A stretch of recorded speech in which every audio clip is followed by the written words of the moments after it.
welcome back to Run the Block. We were out for Gen Con, and everybody switched spaces. It's not too bad, actually. We were out for Gen Con last week, and I believe that I prophesized the problem that we will be having today. It shouldn't bear too much of an issue. He might jump in mid stream on phone. Probably not, though, just based on what he's kind of dealing with. Zach's computer exploded is the long and short of that. And he's currently in process. And when I say Zach, I of course mean the other one. The one that you can see is obviously here. Last session, the group got a job for a kid who was throwing a party up in the area, North Oaks, the rich area. They took the job, and they also passed off the job that they had initially got for rescuing Adrianella from an NCPD prisoner transport to SoCal. If you're interested in how that will be resolved, tomorrow, that is the gig for the Dark Skies pickup game. So we will be hammering that out then. The job went off last time without a hitch. The main thing that you noticed is that there was some strange AV activity over Dustin that definitely looked like it was not scheduled traffic. I'll explain what I mean by that. So if an AV has scheduled flight logs and is like set to kind of fly in a specific area, very similar to our kind of airplane traffic. You know, you don't want to just fly wherever you want, go wherever you want. You kind of have to clear it with either NCPD, Highway Patrol, Air Traffic Control, corporations who control airspace. But you would have seen, or during the night, the people on the roof saw an AV kind of zip across Dustin that was flying quite low, lower than it should be, before you kind of get into the cityway. Other than that, does anybody have anything note-wise that they want to kind of point out regarding what happened with the gig? Anything that you thought was interesting that you kind of want to put on the table here? I don't recall names, but there was the individual, the girl that people pointed out as the source for that party for the... What was the name of it again? I keep calling it Tar, I think. Tar is a street name for it. It's also known as Bitumen. It's also known as... Bitumen. Yeah, it has a couple of street names. that was the term I was forgetting. I keep calling it Tar, which is, I guess, fine. And I've also done some research on drugs. Fun Google search history. So bitumen, also known as tar or sludge, is a drug that can be either inhaled, injected, or consumed. So like drank or like eaten in pill form. It is highly addictive, very easy to overdose on, and extremely cheap. It is primarily made from concentrated morphine that is extracted from a biogenetically engineered moss-like plant. And if you take the samples that you have and kind of run tests on them with NCPD, they'll give you the information that they have on bitumen that's kind of closer to the chest. It is actually... let me make sure I understand the spelling on this one. Biotechnica. So there was a drug called curacine that was available in the 2070s. There was a very large story that dropped in 2076 from an unknown source. It kind of hit the airwaves on N54. It was something that kind of dropped in their tip line. Biotechnica was basically selling curacine as a pain relieving medication, a painkiller. However, it has several horrible side effects that were not being broadcast to the general populace. Specifically neurodegeneration with prolonged use. So basically over time your nervous system and your brain capability are effectively degrading. You're kind of killing yourself in the process. Um, a lot of people would end up bedridden due to the medication that they were taking on a daily basis for pain relief. And then further details on the medication, because Securacine is kind of like a processed corporate version of bitumen. But prior to that, the very prototype version of this drug, the oldest known instance of this substance specifically, was a drug that went by the street name Emerald City. And it was sold by a gang called the Yellow Brick Gang back in the time of the Red. Poser gang that kind of dressed up like the Tin Man, Scarecrow, other characters from Wizard of Oz. And the reason why the drug was called that is at the time it kind of had like a yellow coloration to it. It wasn't as uh, darkened for whatever reason. And it kind of had like a greenish kind of tone to it. Like a yellow green kind of emeraldy color to it. Especially when it was like cooked into crystalline form.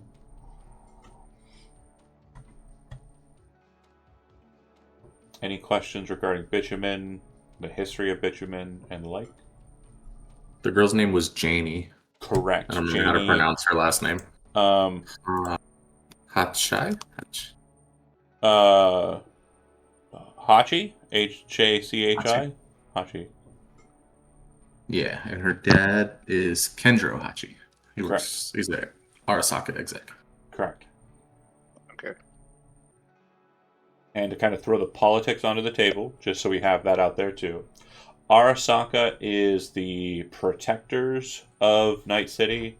So, in kind of an overarching way, um, Night City is a free city. It is no longer a part of the Free State of North California. It is its own separate entity. The new United States of America is an organization that is wanting to basically recollect all of the states that have moved themselves away from the conglomeration or the united, you know, part of the states. Texas is no longer a part of the United States. A lot of the western states are no longer a part of the United States. The NUSA is mostly just like Illinois and everything kind of east of that. That's really kind of caught up in that business. But there was a war that was waged 7 to 8 years ago, the Unification War, where the president of the NUSA, President Myers, wanted to basically force a reacclimation of those states back into the conglomerate, back into the government. It was fought back by Texas, mainly just because Texas is its own entity. It wasn't really corporate sponsored in that regard. It was fought back by most of the western states by Arasaka. Arasaka basically joined up with these political groups and defended them from being reacclimated into the NUSA. So, the bitumen spring up that was most noteworthy was in Night City University about 2 or 3 weeks ago, I think it was. It was sometime in January, I think, in game. And Arasaka basically tamped it down, kicked NCPD out of the investigation, kicked other corporations out of out of the research for it, and have basically taken over the investigation into the tunnels underneath NCU that apparently the raw material, the moss, was being grown. And that was related to your side of the gig, where the fertilizer for that was basically being made in Dustin.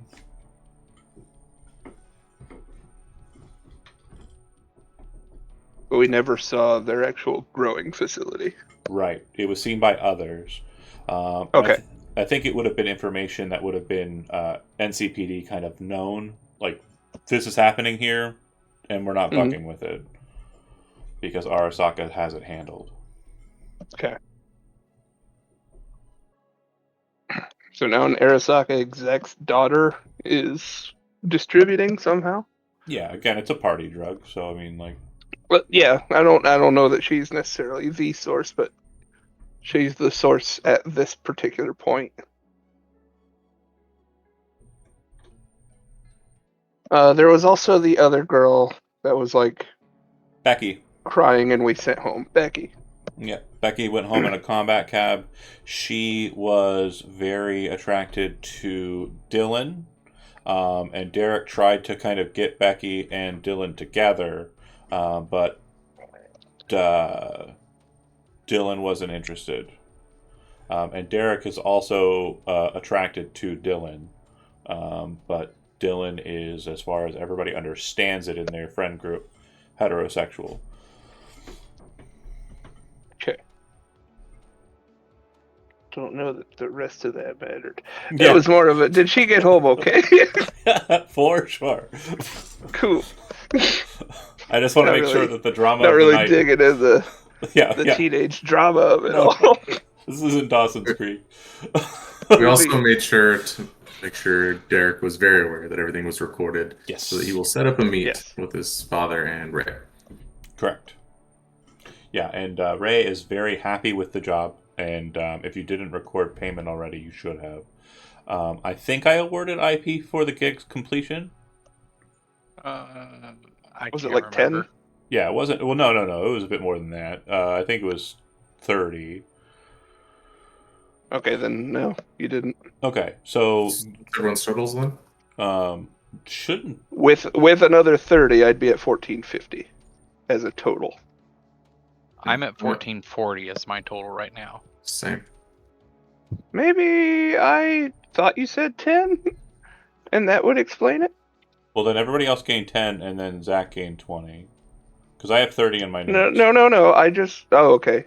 Yeah. Because they did 10 more than you have, and if you wrote down 10, then yeah, that's where the disparity I think it lies. They might have wrote down 20. So we are currently at 1450. Yes. Yes. Okay. But that's boring, and I don't want to talk about it on stream. So No, sorry, folks. you brought it up, frankly. I am the asshole. Yeah, I'm just yelling at myself, really. The next day is Sunday. Are there any? The 20th. Correct. The 21st is the day of the gig, and basically my mentality is we're basically kind of temporally locked to this day, due to the fact that the circumstances of that gig's results really play into the next beat. But there is some things that will kind of come up during the day that have lead up. But just so we understand, no downtime, nothing crazy. We're just going to move through Sunday and see how it That's goes. reasonable. Kincaid's going to be looking forward to hearing how that particular thing went, so he'll probably be like scanning radios and things Okay. on the next day, on the 21st. Okay. And Leo? I don't really have anything planned. Just hang out with Austin. Nothing planned. Okay. And Squints?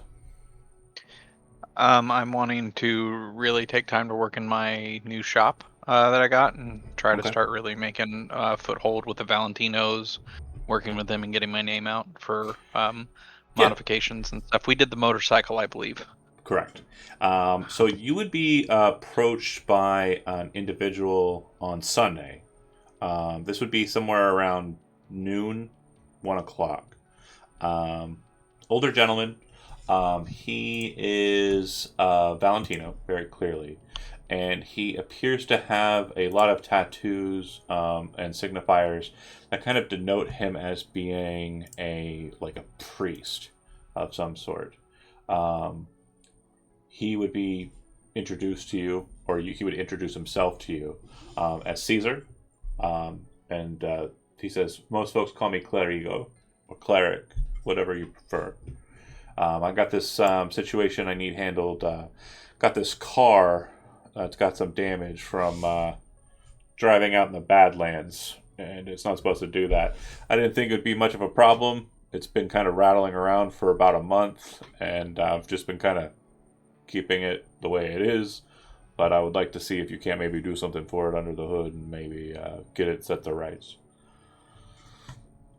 Yeah, set to rights would be simple. Do you want anything special? No, no, Or I no. mean, there's It's an a upcharge, but no, no, no. It's a pretty fancy car already, so I don't need anything like crazy. And the car in question, it is a nice car. It is a Herrera Outlaw, so it is technically a supercar.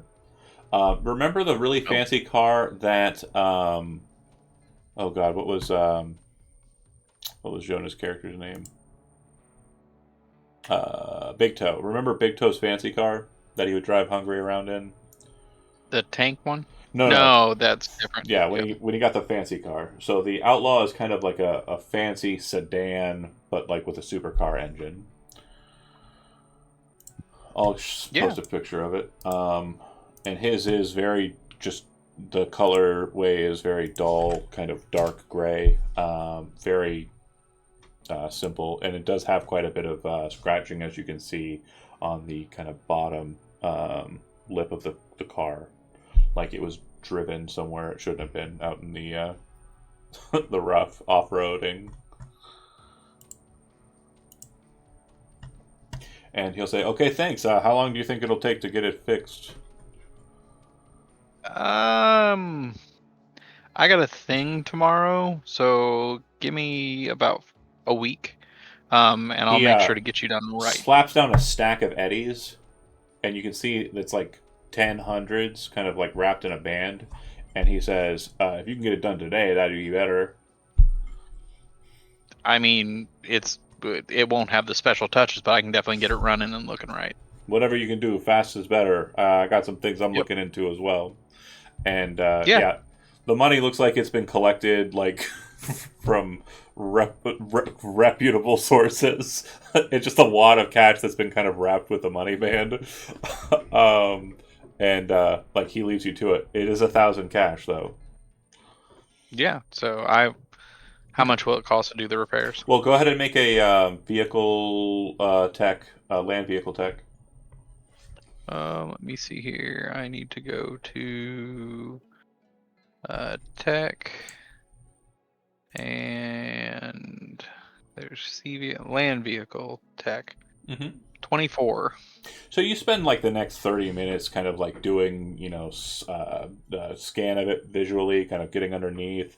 I think there's probably like a stick you have that like you attach your goggles to and kind of put it underneath the car to kind of like take a look at it and take some pictures. You also have like, a tech scanner, which you plug into the machine link in the vehicle, scanning that as well. And you can see that the damage is basically superficial undercarriage kind of stuff. And looking at the situation, Herrera parts are not terribly hard to come by. Like I said, there's like an auto shop nearby that you can kind of go pick up some pieces from. It's going to cost you $250, and you're pretty sure you can do it. You could kick it out in a couple hours. Yeah. Then. Okay. Absolutely. Yeah, with that roll. During the work, though, you get a notification. Basically, a door notification. Someone has left a package at your apartment. I would finish the car first, and then. Okay. That's what I need to know. Yeah. Do I? How is the car shop on the way? The part shop. Oh no, it's right across the street from your garage. Oh, then yeah, no, Yeah. I'd finish the car first. Yeah, basically, like if you step outside of like the main door where the cars go in, there's a shop like just on the right side there. Okay, Yep. I'd get the cart done. Focusing up on Leo, then. You and Asta, you said you're spending the day with her. Is there anything you have in mind that you want to do for a nice Sunday lazy afternoon, or? Oh, that is a great question. Just catch up on whatever her favorite TV show is. Okay, so basically, like it's her in like really short shorts, probably like your one of your t-shirts, like sitting on the couch in your apartment in Mega Building 3, watching Watson Horror, and just hanging out, probably eating some form of sugary ice cream or like some kind of buttery popcorn substance, and just hanging out. Not really doing much of anything. And then Leo, if that's the case, I really don't think there's any roles here or anything. But you can imagine things couples get up to on a lazy Sunday afternoon. I'm pretty sure you've been in that situation yourself. Yeah, housework. Sure. Housework. Cleaning up the apartment. You're married, aren't you? Zach, Kincaid, what are you doing during this Sunday? This is before the day of the gig. This is the 20th. Kincaid's gonna read up on, I guess, bitumen processes. Any kind of files we have. He doesn't want to directly research the Arasaka Corpo. Right. What was his name? Hachi? Yeah.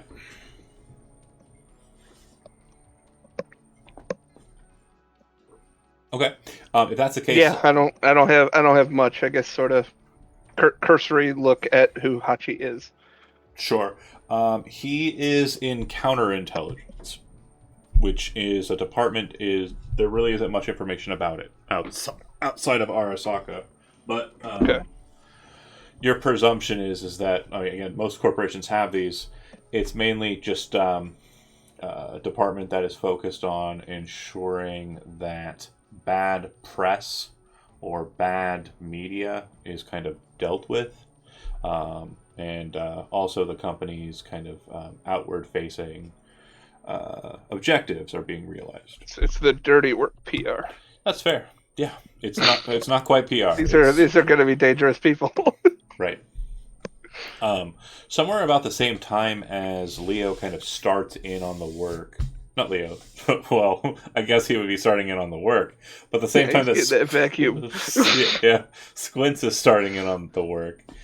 You would get a text message. This would be from Delphi. And it says, good work on the gig last night. Really appreciate you doing that for Ray. Are you busy right now?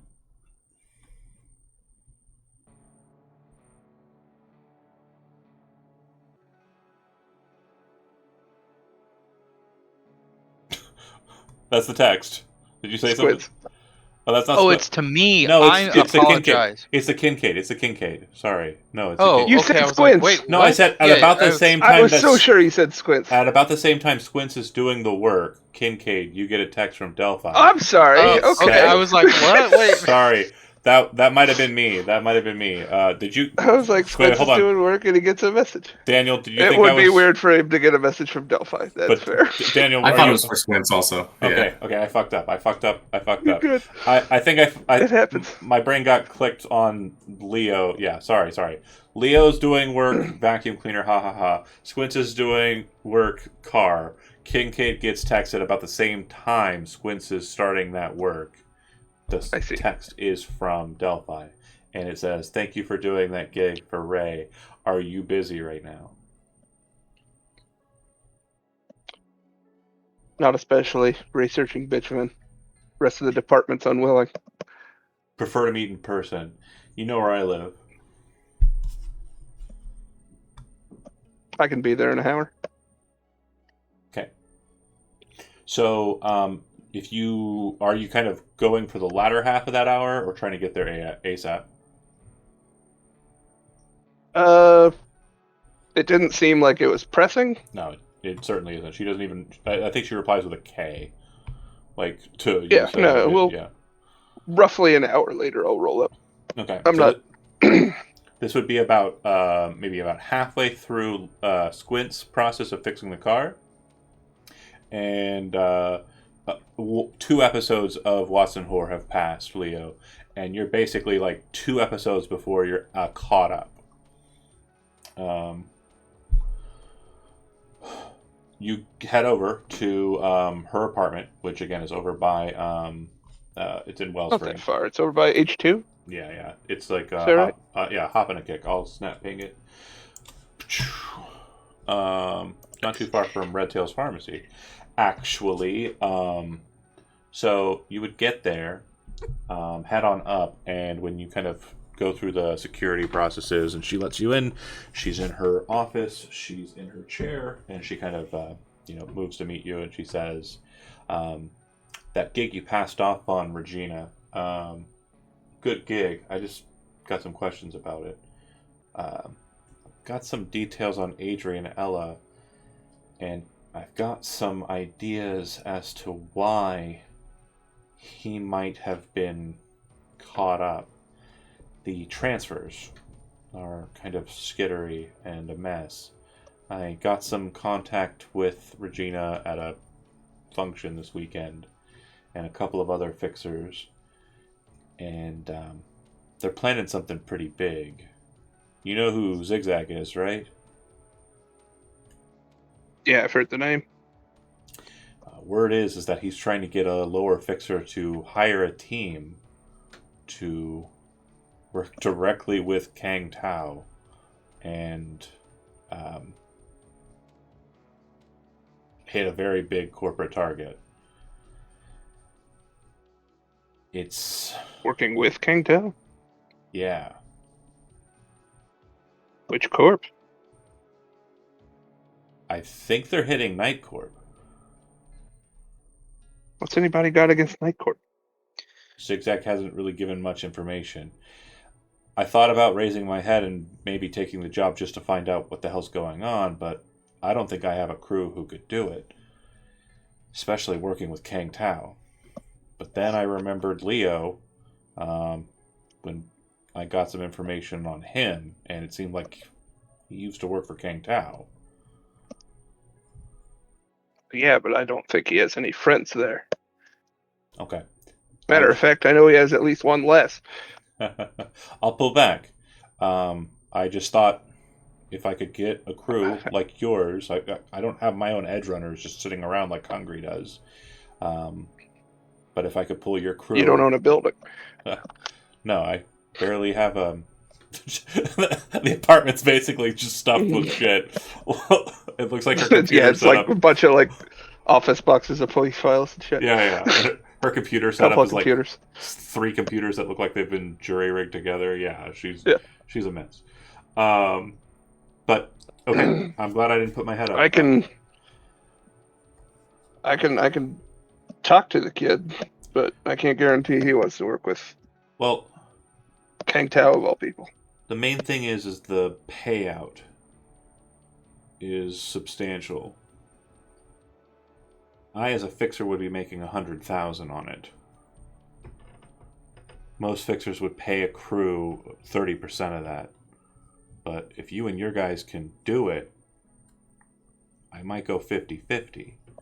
Especially since I shouldn't be doing this kind of work anyways, and I'd be raising my head above. But I'm mainly doing it just to find out why he wants it done. What do they want done exactly? So a Kang Tao... Night Corp's a sleeping giant.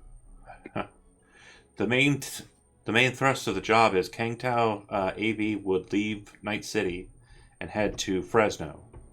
Night Corporation has a couple of office buildings out that way. One of them would be struck by the Kang Tao AV. It would be considered a security action. I believe that the current debacle is over power management. There's apparently power management issues in Fresno, and NorCal hasn't brought any mediators to help with city municipality officiating utilities. So the corporations are basically bound to kind of fight amongst themselves. But Zigzag says this is a ruse anyways, and he just wants an operator team to go in and do something very specific in Fresno. And I don't know if you've ever been to Fresno, but it's kind of a hellhole. She was just kind of awkwardly laughed for a little bit. It seems like she's kind of remembering something from her past.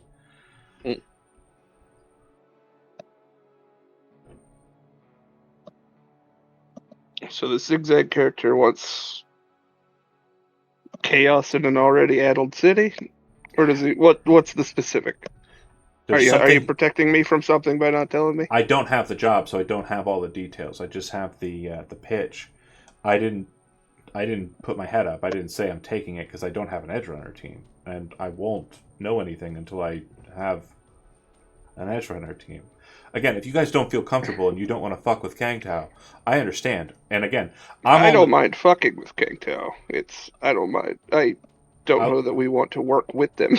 I'll be honest, I like the money. It would definitely be able to, I could find a sweeter spot than this, maybe somewhere in the Glen proper, or, somewhere a little bit higher up off the street. But I don't want to do the job if putting my head up is going to mean it's going to cause me problems. I'm an information broker. This is not the kind of job I would take normally, but the information on the end of this, for me, it's really enticing. Kincaid, it's why the fuck is he wanting to take this gig, and why is Kang Tao even going along with it?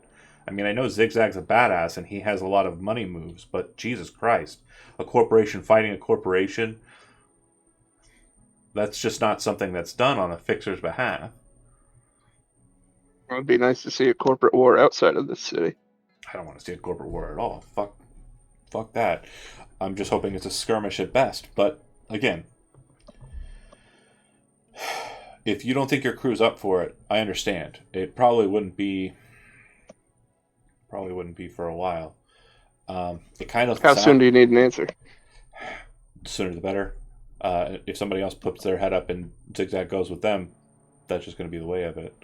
I know that Hungry wasn't at the concert, the meeting, and you kind of put two and two together. There was a concert on Saturday. It was at Tote and Tan's. It's probably where whatever happened. Hungry wasn't at the meet.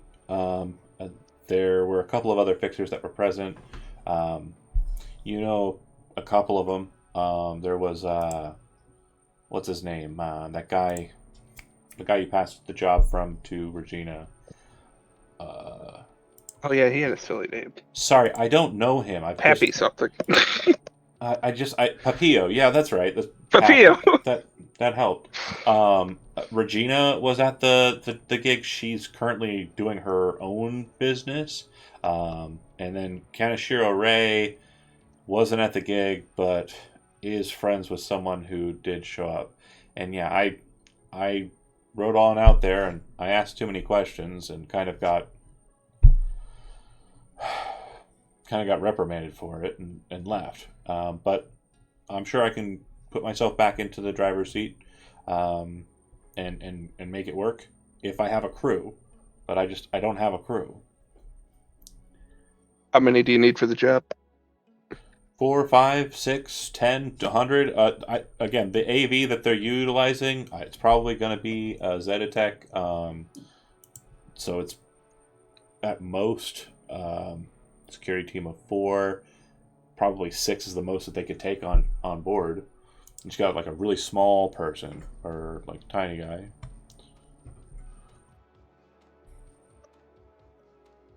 They could like sit on someone's lap. I don't. She kind of crosses. I was thrown by that last bit. I don't. She crosses her arm. I don't know. Okay, like There was a small man. Right. Give me the end of the day. Talk to a couple people. You got as much time as you need. I'll let you know if the gig gets taken by somebody else. I think that Papillo's trying to make some moves with some of the local edge runners that are kind of out and about. If Hungry gets wind of it, he might jump on it and take the job. Although I don't know how interested he is with working with corporations of late. It just depends. Hard guy to read. Let me talk with Leo and 1 or 2 other folk. I'll be in touch. Sounds good. You doing okay? Yeah. I got some connections thanks to Flasher. So I've been kind of moving some info in and out of Pacifica. Seems like there's animals kind of upswelling out that way since, Voodoo Boys have kind of gone into hiding again. Kate will sort of like scan the apartment, just have like a look around. Like, is she doing all right? Is she not like? It's messy, but it's no messier than her desk was back in her office, right? Okay, it's not like squalid. It's not. for sure. Whiskey bottles everywhere, some shit like that. Oh hell no! Like her kitchen, Okay. her kitchen counter. Thank you, solution for the raid. Really appreciate the miscreants. Uh, the I'd say the thing that's like probably the dirtiest is there might be like a wrapper for a microwave article of food just kind of out on the table from earlier today. Do I need to worry about No. Murphy? She seems all right. Just she seems to have been keeping herself busy, so there's that kind of clutter and that kind of mess from that. I do have a favor for you, if you have the time and willingness. Yeah. Seems the entire police department is locked down, considering this G character. Mm-hmm. I can't get any closer than I have to it. I need a lead. Adrianella was my lead. I don't know if that guy's going to be alive tomorrow. Yeah. So, again, Adrianella would be a great person to talk to just based on this bank transfer information. The stocks that he was manipulating that he got busted for. Again, I know a bit more about it than... You gave me the guy's info. I've been keeping an eye on him. I've been keeping an eye on the doctor up in corporate side for you. So, it's proven a bit more interesting with the prisoner transfer and Regina taking the job to kind of deal with that. Anyway, I think getting in to a conversation with him would be really important. But the more and more I kind of look at it, the more I think that finding Regina's contact, this guy, God damn it! Hold on one sec. Right on the tip of my brain.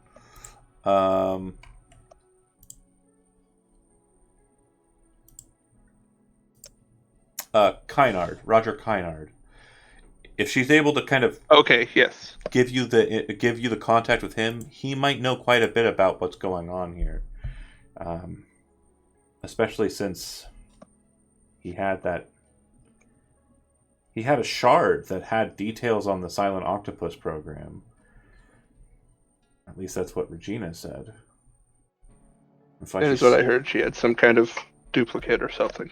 Yeah, she sent a crew out to go in the first instance, to get him that shard back. He left it at a bar like an idiot while he was flirting. And then he lost it again. And, well, he kind of got lost himself. And Kang Tao's been looking for him, too. So, I don't know how that's connected. I'll give Regina space while her crew takes care of a job. For sure. Otherwise, I'll see if I can't nose around for Kynard. Anything you can get me on bitumen, tar, yeah, any production, details, where it's moving in the city, because it is moving through this city again. any details I can get you, you could probably get quicker from Cameron Mitchell. I'll have a word. All right. I'll be in touch. Let me know. And you dip out. Where are you heading right after? Yeah, I guess I'll send a message to Leo, Okay. see if he can meet. Group message. Let's save some time. Group message to Leo, Squints, and Grip. That's his name. Potential job might be risky. In the most Kang Tao involvement. In the most Zach Can I Effian ask- way, Grip agrees and will be there. Go ahead. Joey. I have a question. How did Hungry leave us? He said, "I'm going to go work with other crews. If you guys need work, he'd do what he can. He's still there, but he's very busy with like." I'm just wondering how Squints would have taken it, because he was very into Hungry, and if he feels like he just got dropped by him, I think he would be kind of hurt. So that's why I'm saying how to role play it is what I'm asking. I think what Squints would be kind of like thinking in his current stage is like the Valentino's hookup was basically kind of like Hungry, kind of like linking you up with a job. So Hungry did that. Yeah. You because again, Hungry's very Valentino connected. Okay. So you feel like this didn't just roll up on you out of the blue like a fucking sweet ass garage deal. Like, yeah, that was very much Hungry. So okay, cool. Then that's that. Okay, perfect. I'm good then. Yeah. He's keeping you busy, but he's not like making you do death-defying jobs. Got it. Yep, got it. Text. Like I said, Grip gives you the most Zach Effian kind of, yeah, I'll be there, and he'll be there. Okay. And I assume he's crossing his arms and is listening very He's posted up. thoroughly. Do we want to meet at Squince's garage so he can continue his work, finish his work? I see Yeah, that I I've gotta get frozen. stuff done. Oh no, you were all You're just good. you were all very still. Never mind. You were all completely motionless. That's awesome. We I'll locked reply the back fucking... when. Okay. So What when? time? As soon as possible, I assume. Yeah, if they're available, meet me at so and so's in an hour. Squince's garage. Okay. All right. So you guys arrive at Squince's garage and meet up. He's currently working on, as I mentioned, a Herrera Outlaw. Dark, kind of grayish colors. No markers or indicators that it's gang related. And Are you're there. sick, isn't it? Yeah. Oh, this thing's cool. So what's up? Got a potential job. You remember Delphi, right?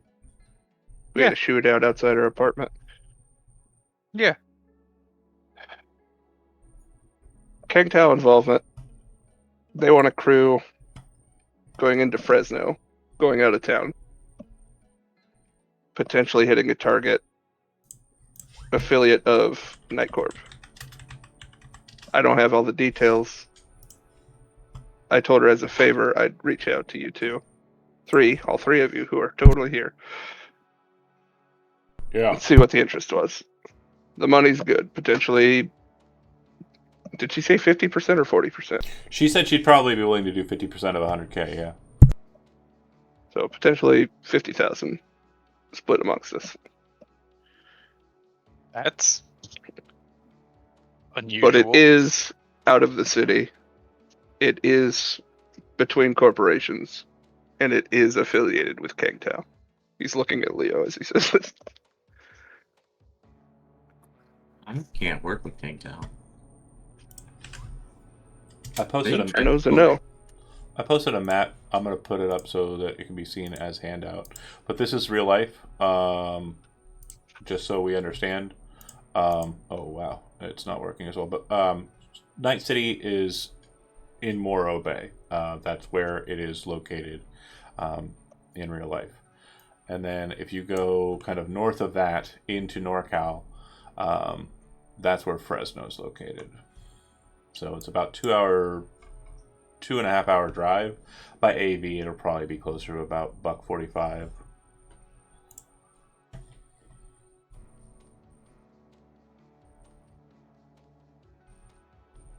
Kingtown tried to kill me. When I left there, it was not on pleasant terms. Sure.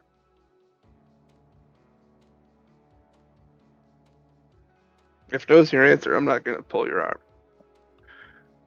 Be good money though. I'm not Reasonable. hurting for money. If it was against Kingtown, I'm all about it. For them. I'd personally love to know more about what the situation is, but I'm not getting any better info until we give them a yes.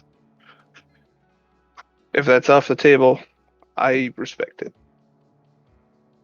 I don't know. I don't see a way that we can work for Kangtao without them realizing that you're working for Kangtao. Yeah, the wrong person realized that it's me. It all goes sideways before anything even started. Then we're fighting our way out of Fresno. If we even make it there.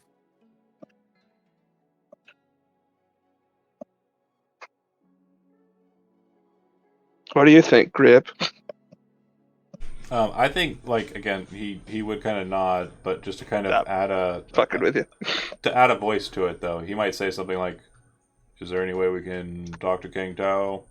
let them know, maybe give you a clean slate, take off a bit off the top. Bygones be bygones if they, you do the shit. I could work. The issue with that would be there's still one loose end with King Tao that I need to tie up. And I don't know if Is that Clean one lady? Slate- Yeah, it is. Clean slate is one thing, but then whenever I do get a hold of her, that might just put me right back at square one. But I mean, if they're willing to, forget the past, then I guess we could try this. But I won't be the one reaching out to them. Yeah, I wouldn't out of character. I wouldn't know how to initiate such a conversation. That's the fixer's job. So if you want to broach it, like you'd let her know, hey, we have a hang up. If you want to try and get that dealt with, we might be interested, but otherwise we can't do it because of this shit. Yeah, I'd elaborate that to Delphi in a message. Okay. She says, okay, I'll see what I can do. I'll let you know probably tomorrow.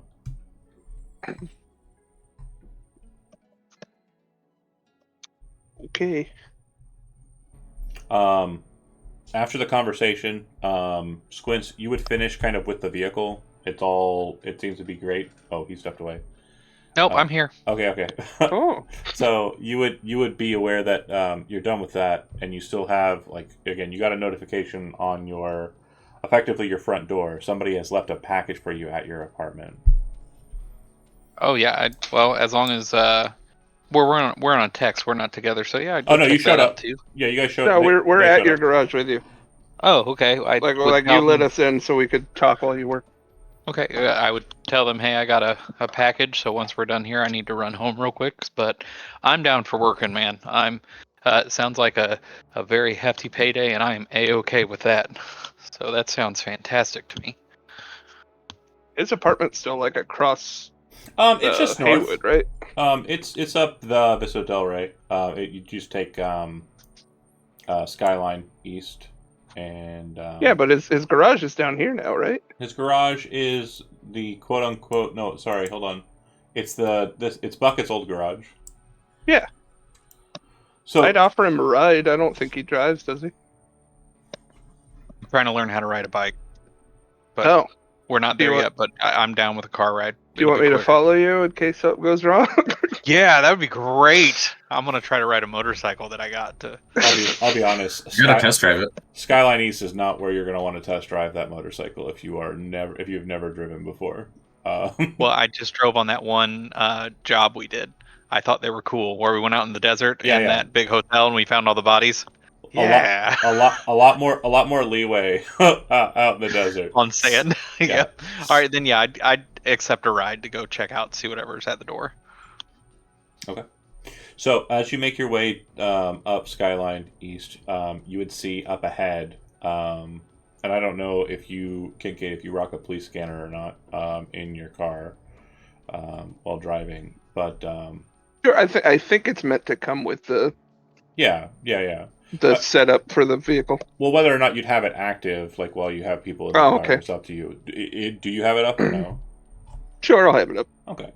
Not exactly the greatest radio station, but it's worth knowing what's going on around him if it's something avoidable or something he would want to help with. A couple of codes are being slung out. It seems that there is something going on up ahead. They give the address, and Squints, the address, you hear it. It is your address, the building that you are heading to right now. It appears that That's my house. Was a code, and the code in question, Kincaid, you're the only one who recognizes the code, but it was a cyber psycho attack.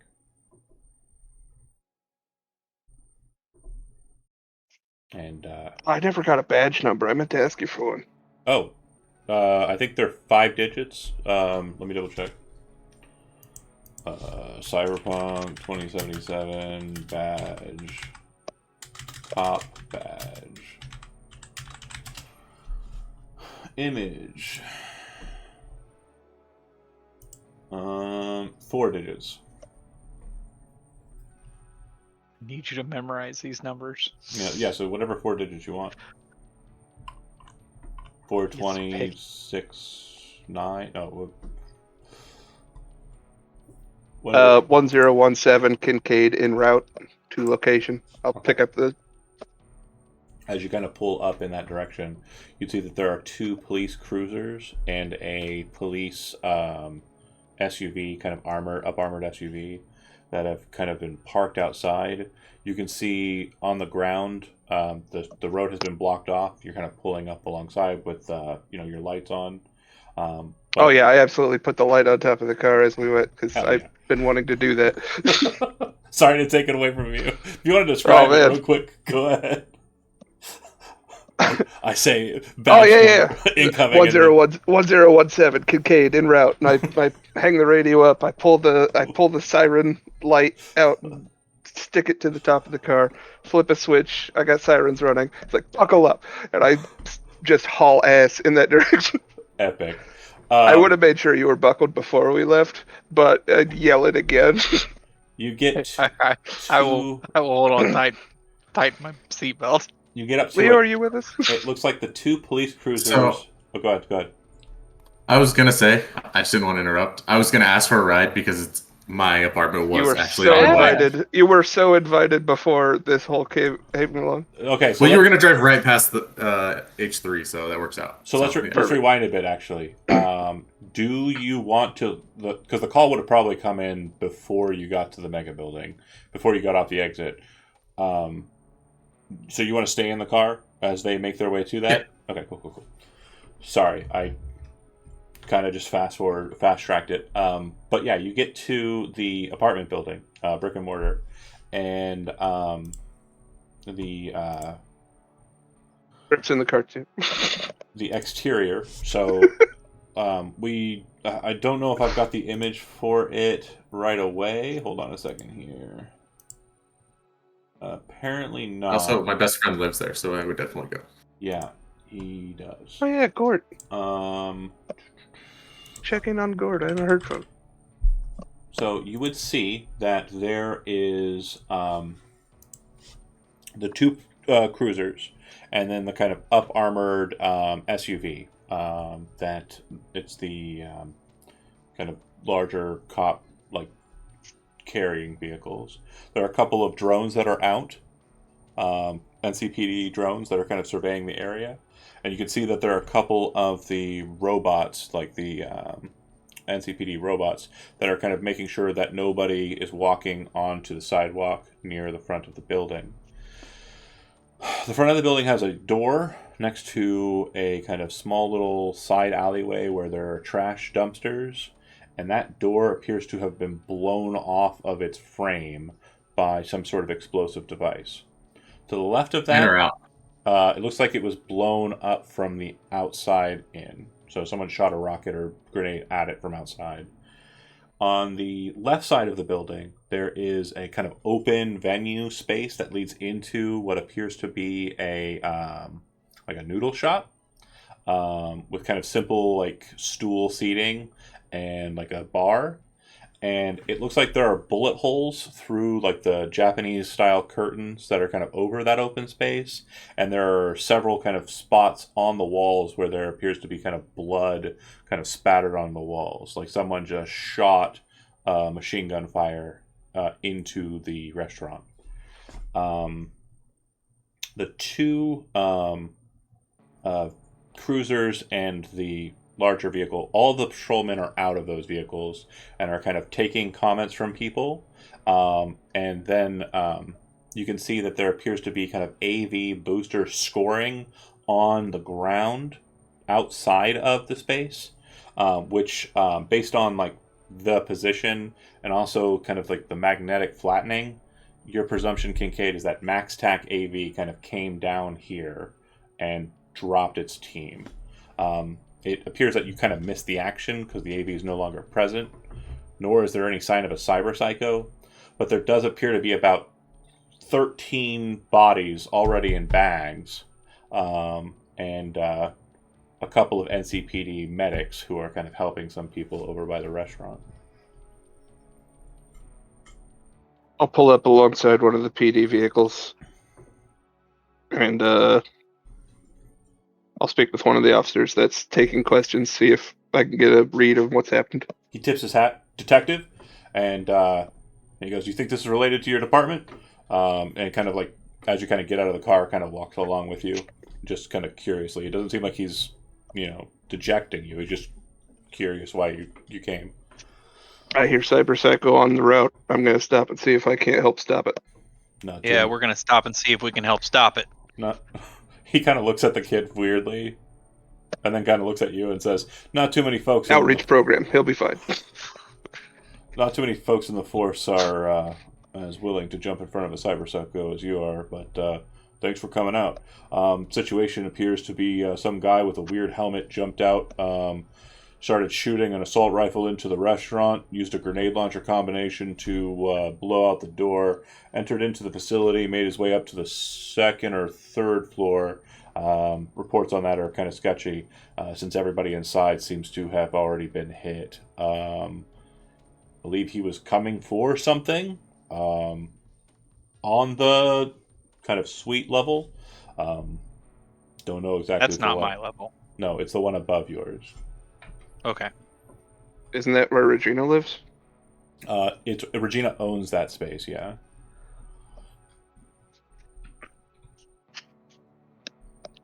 Kid with me lives in the building. Mind if we step inside? You got access, no problem. You need anybody to move in with you, or are you good on your own? He kind of Max Tech already finish up? Yeah, they already pulled the guy out. Some fucking weird old guy. Got an ID? No, not on us. Max Tech will probably send it out, disseminate it. He was wearing an old Militech helmet. Militech helmet. Borged the fuck out. I think it was an FBC. I'd be interested to hear more if you get a full report later, but keep doing the good work. You got it. And I'll step inside. Yep. Okay. Keep it up. And then I go with him. He kind of gives a look to the kid like, "You're on thin ice." kind of look. I just kind of shrug and just pull my hood down a little bit more.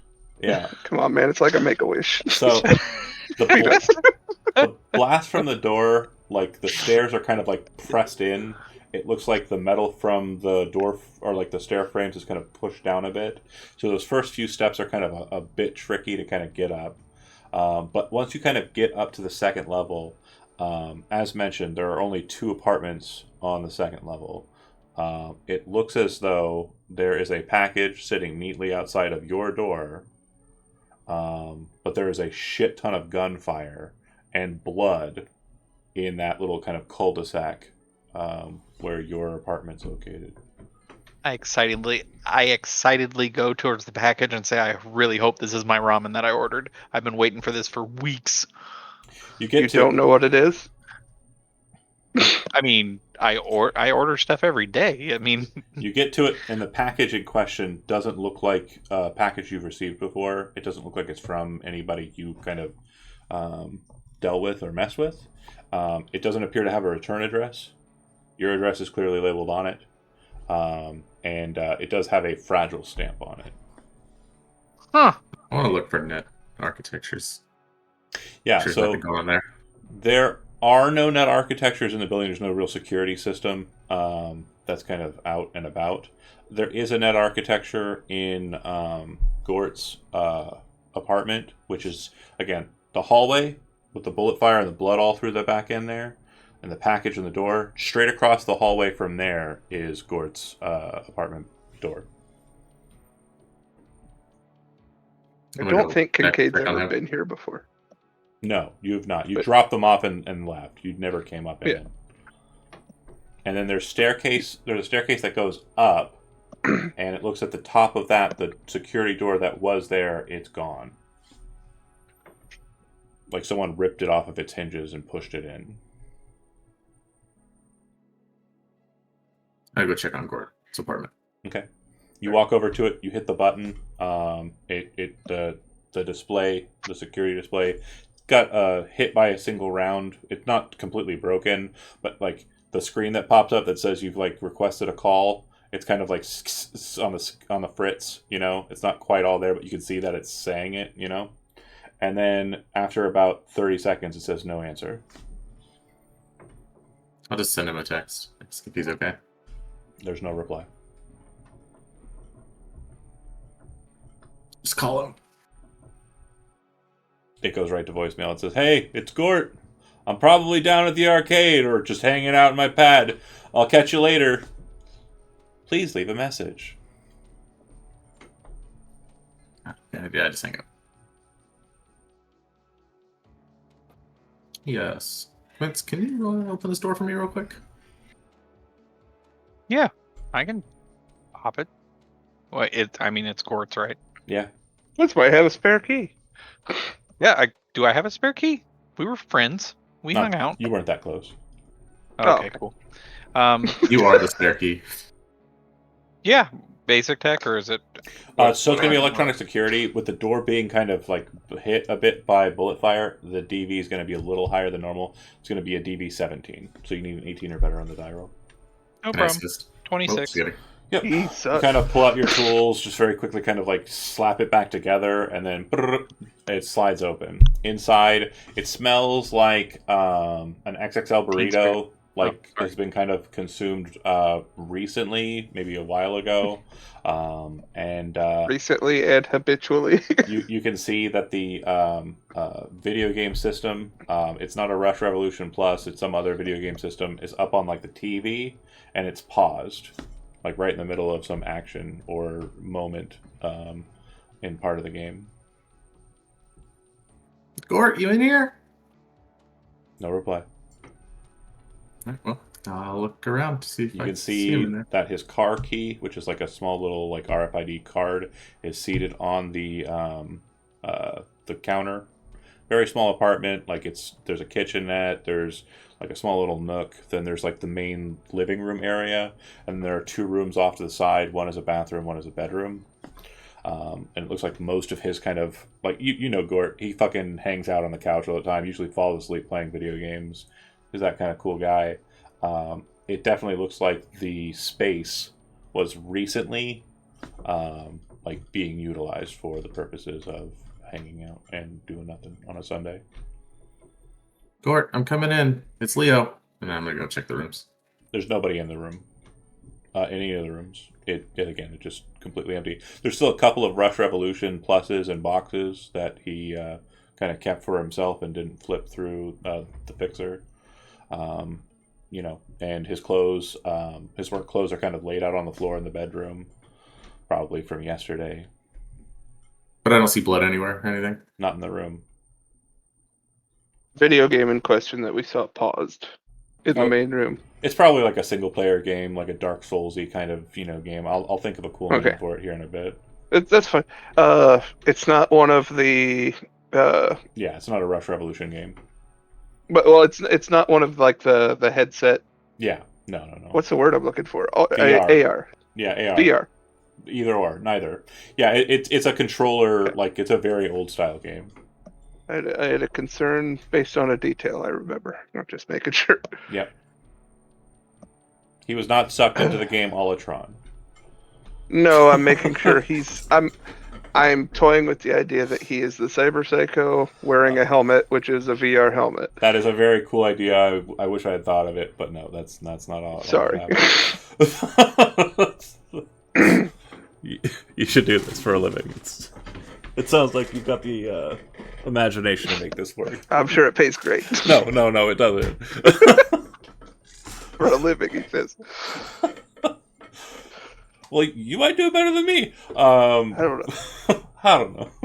Okay, so the thing that Kincaid, you'll note as like they go in, you kind of look and are taking in notes.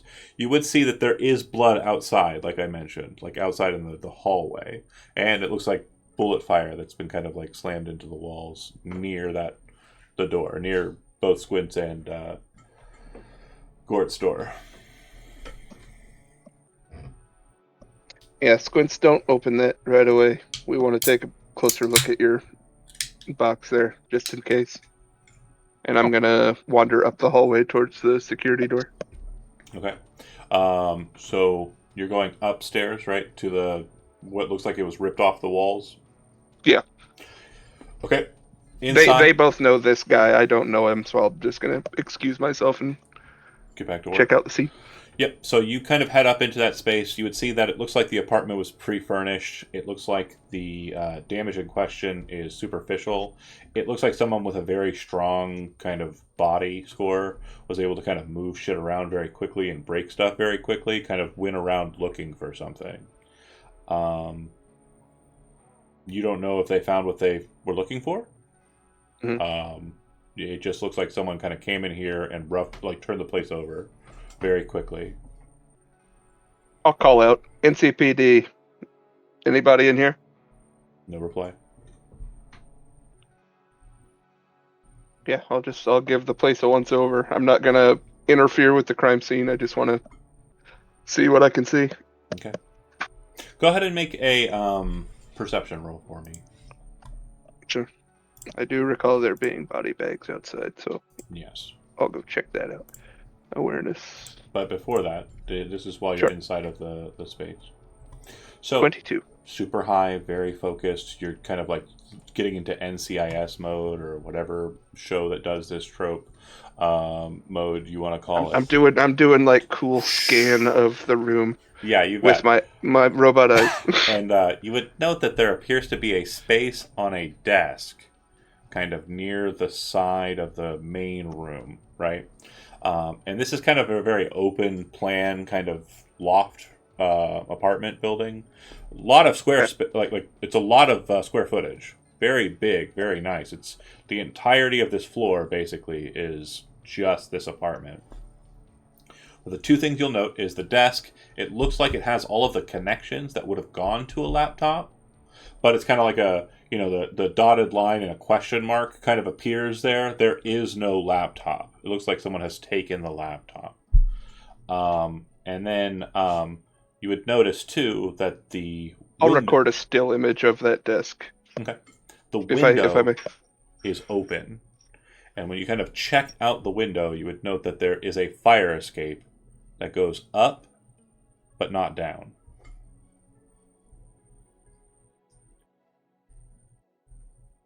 I'll send a quick text to Squints that I'm checking out upstairs, and I'll climb up. Okay.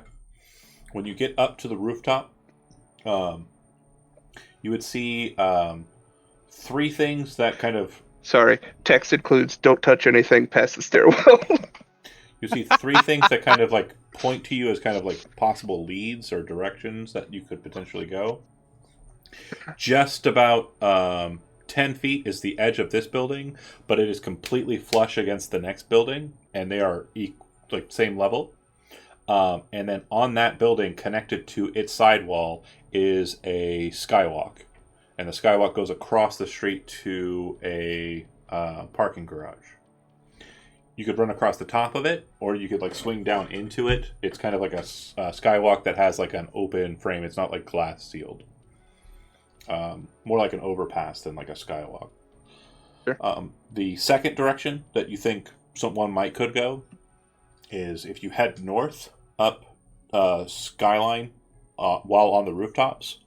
There's a couple of buildings that kind of have dips and like raises, but there's kind of a clear path for someone to kind of maneuver that way, you would feel. Someone who's a little bit more agile. Obviously, jumping onto the skywalk and making your way across would be the easiest path, and then there's that.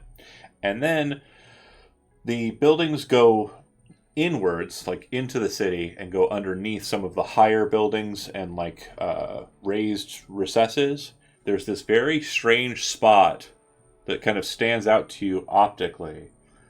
It looks like on top of a roof, kind of settled in like a corner, tucked away over there, is a storage container. It's completely out of place. It's just on the roof. It's kind of a military green color, like a dark olive. I feel like the storage container seems like, because if somebody was just making a getaway and they got to that garage, which they obviously would have by now, they're gone. If there was like a footpath across the rooftops to another egress, they're gone. I'll check out the container. Okay.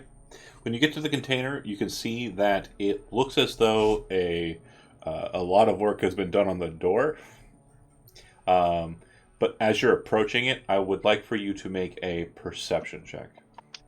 Another one. Okay.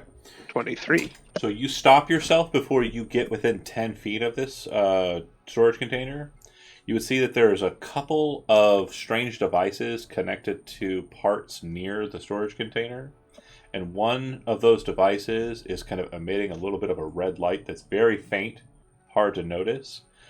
But it appears that it is a Militech Claymore mine that's laser light connected to kind of, if anybody were to pass through it and make their way to the storage container's door, it would detonate. Mm. And you're pretty sure stepping over it is not really an option. It's kind of frequential. Frequency, yeah. Yeah, there's no other like activity going on around it. Somebody's just laid a mine at this storage container. Yeah, so it looks like if you were to approach the storage container, you'd have to deal with the mine. The other thing I was going to note is the other activity that looks like it's been kind of like upgraded on the container is normally a storage container unit will either have like a keypad system or like a good old classic like padlock. This appears to have like a massive electronic security like lock mechanism on it that is definitely more like akin to like a security door than it would be like a container, a shipping container. Is there any kind of identifying number for the shipping container? Looks like everything's been scrubbed off and it was painted, spray painted, this kind of dark green. I'm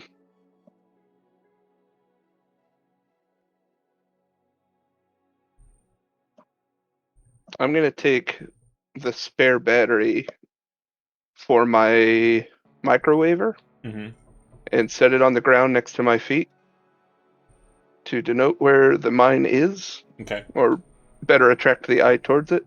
And I'm going to double back to Gort's apartment. Okay.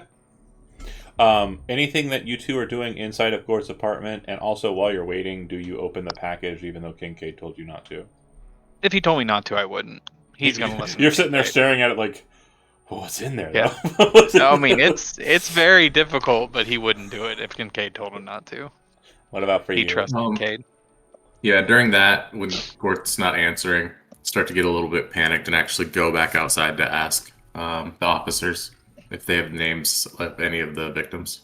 Yeah, you got it. And he would kind of hold out a list, and as you kind of scroll through the list, I want you to roll a d20.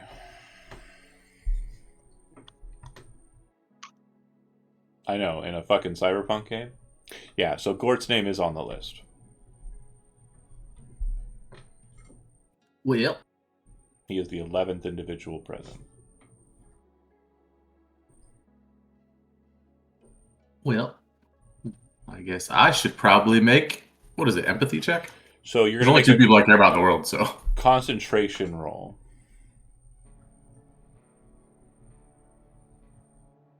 What's it under? It's under awareness. First one. And Squints, did you go out with him or no? Yeah, if I didn't have anything else to do, I'd follow him. I'd just hang out with the group. Okay, so go ahead and make a concentration roll as well, as he kind of learns that Gort is apparently one of the bodies in the bags. 15. Okay, so go ahead and roll a d6, Chody, and then Leo, go ahead and roll 2d6. 3. You lose 3 humanity. And you lose 4 humanity. No. You should be able to penalize yourself in mods. So whatever your mods are, just deduct it by the amount. And if you don't have anything in mods, then put a penalty. But you should have something in mods. I don't even know what that is. When you click on edit for your abilities or your stats, there will be a block that pops up near humanity, and it'll say mods therapy. So mods should have a number that's equal to half your body rounded up times 10. Deduce it by that amount. And for those who are at home and don't know the system that we do, 2077, they're fucking children with neuroports in their goddamn necks. It's very different than Cyberpunk Red and even, like older editions. So the mental kind of zeitgeist of 2077 is you're expected to have this fucking digital thing in your goddamn neck. So the humanity loss, in my opinion, for neuroports is less, and there's an origin that kind of goes with that if you are a part of the groupthink kind of direct origin or relationship to Chrome. Obviously, there are some people who don't have that, and they're out in the Badlands, and they get some other benefits if they go that route. Anyway. Yeah, he's dead. He's body number 11. And Max Tech already took out the Psycho, right? Psycho's been taken away, yeah. According to police here, they called him in very quickly when they realized it was a cyber psycho. They did not enter. They were advised not to by Max Tech communication. They heard some gunfire inside. They heard another detonation. Then shortly thereafter, the cyber psycho reemerged. They were in a firefight with him for about 6 seconds tops before the AV dropped down. Max Tech crew dropped down. Netrunner basically blocked out his brain, and they shot him until he was incapacitated, and then loaded him on board. Guy was about, the police would basically say, the guy was about 6 foot tall, had like a Militech helmet, green color, really weird kind of glowing blue visor. He was, his body was mostly chrome. I don't think I saw any meat when they were shooting him, mostly just sparks and shit flying off of him when they were hitting him with those big ass guns they got, fucking Max Tech. Then they just dragged him back on board their AV and took the fuck off.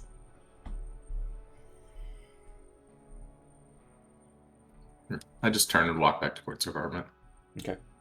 Gonna go take whatever his favorite game was. As you're like heading towards the door, this would be when Kincaid's coming out after his recon. So you're basically kind of walking into each other right at the front door. Do you just brush past him, Leo, or? Yeah, I just keep going. Human perception, Kincaid. Sure. Social. Yeah. 15. You're an investigatory person. You kind of have been paying attention. You kind of saw the writing on the wall, and with the way he's reacting, your presumption is he's figured it out and clarified it. Gort died.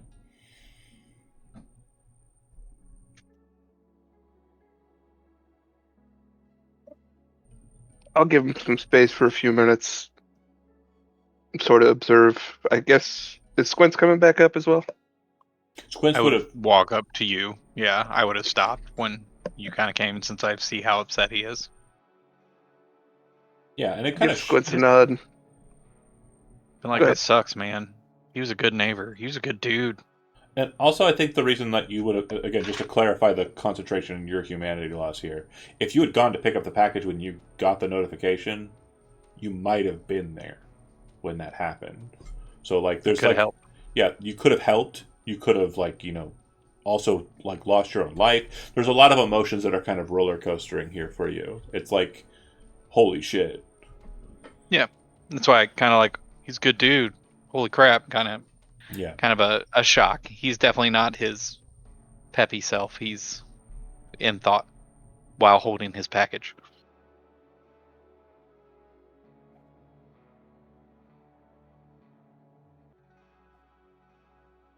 What do we do next, Kincaid?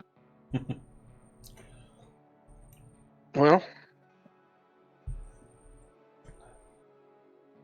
Am I okay to stay here at night?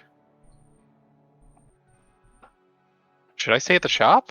A weird police officer kind of like comes over and says, "Oh, it's fine. Cyber psychos don't strike in the same place twice. It's not like this is like a hangout or haunt for them or anything crazy. You're fine. Cyber psychos happen all the time, my guy."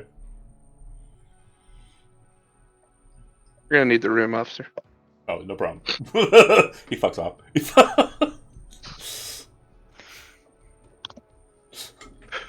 Your friend died wasn't a big deal. Yeah, that's these guys like dick. Not a lot to say, fellas. I would definitely think it wouldn't hit him yet. He's still kind of in shock. Yeah, He's you're still, in his apartment. You've been here Yeah. before, probably. yeah.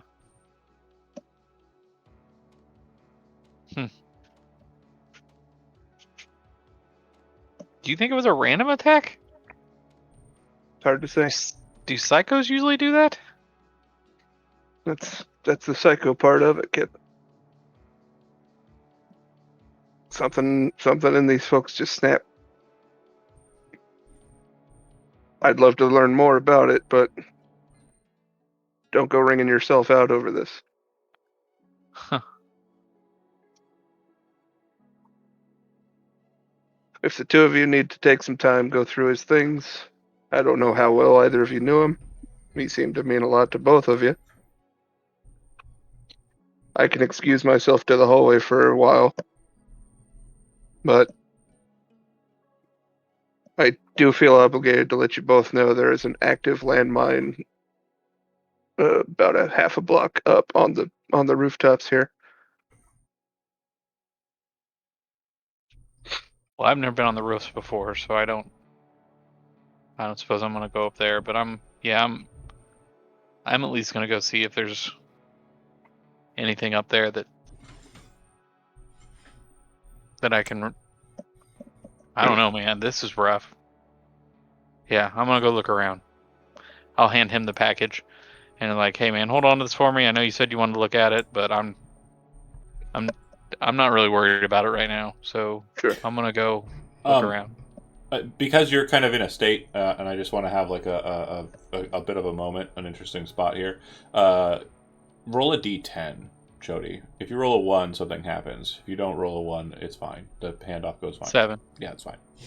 I just wanted there to be a chance for a You wanted him to drop the fresh. Yeah, because he's kind of like, handing it over to you. I know. Oh, he's out of it. Yeah. Yeah, and Kincaid wouldn't have been expecting it. It could have been a moment where like he pushed against your arm and then let go and it fell. Again, I just wanted there to be something possible. Any of 100 things could have happened with that. You take the box, box, you got exploded. it. No, it wouldn't have exploded. No. And then the party's over. I will take a closer look at the address label. Is it even addressed to Squints or whatever his legal name is? It's addressed to Squints, yeah. As Squints? No, it would be his legal name. I think he would have shit shipped normally that way. But the package label, it appears to be kind of a corporate kind of tagging, but it doesn't have any branding. Okay. Yeah, Quinn Galen Waring would be the name on the package.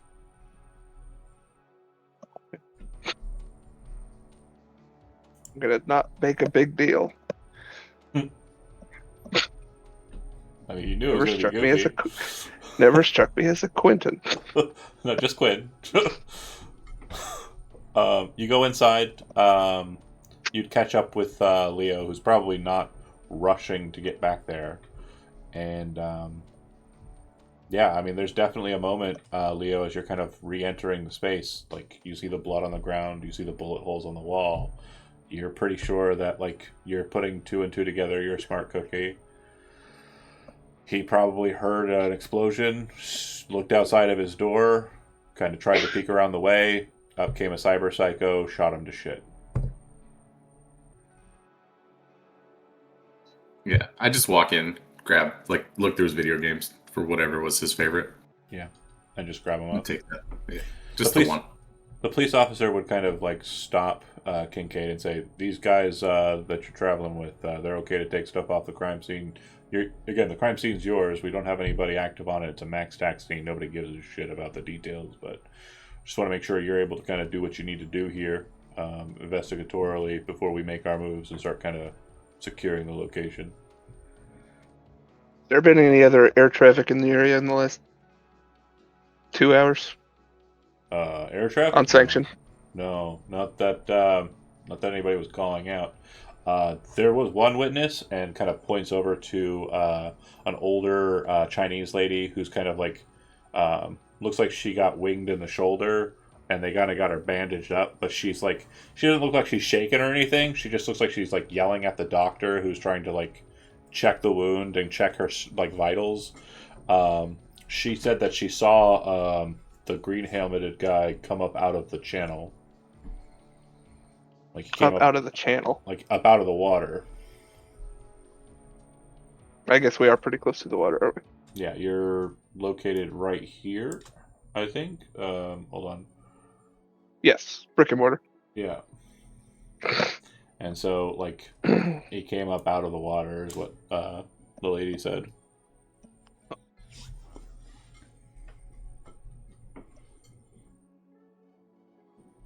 Where exactly was the shipping container? So see how you're kind of like underneath that. Like, It's not long... on the roof of this building, right? No. So it'd be brick and mortar, and then kind of like diagonally, and then up, and then. Hold on. We're gonna zoom in a little bit, and I'm gonna kind of try and explain the vibe. So, Sorry. okay, no worries. On ground level, like right on street level, there is a brick and mortar building that is about 3 stories high. The first floor is basically just like the little lobby area with like the mail containers for the buildings or the rooms above. There are a total of 2 rooms on the second floor, or the first floor up. And then the third floor, which would be the second floor up, is the entire massive loft apartment, right? Not a very tall building. And then also on the first floor is that restaurant that kind of takes up a lot of the surface area there. Next to it, on its north side, kind of going up Skyline East, is a building that's slightly taller than that, but continues on, and that's where it kind of gets underneath this this kind of dark gray space. It's actually a connection from this larger building here that goes across the canal to another building on the other side. It's corporate owned. Okay. And the corporation in question, I think, in this regard, is... It's the transportation company, and I can't ever remember its name. Transportation company, Cyberpunk. Delamain? No. It's the ones that drives the, the big ass like tractor trawlers with all of the shipping containers that fly in the sky. Okay. It's that one. I don't recall the name. And I don't. Delamain's more of like a taxi service. Correct. But yeah, there's other taxi services, but yeah, Delamain's the one that's expensive and cool. I can't remember the name of it. It's not terribly important. Oh, good. They're a big corporation. Some big shipping company corporation. Yeah. There are other buildings that kind of fall in line underneath, and then the highway here, it's kind of like an off-ramp, really, goes underneath that.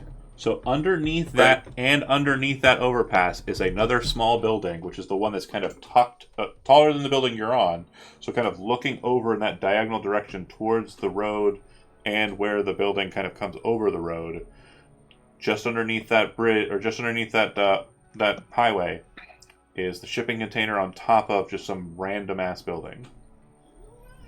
So it's kind of like tucked in there very neatly, with like the big building being behind it, not affording any kind of anything getting behind it very easily, and it's kind of like neatly tucked in the corner. That makes sense? I believe so. Okay.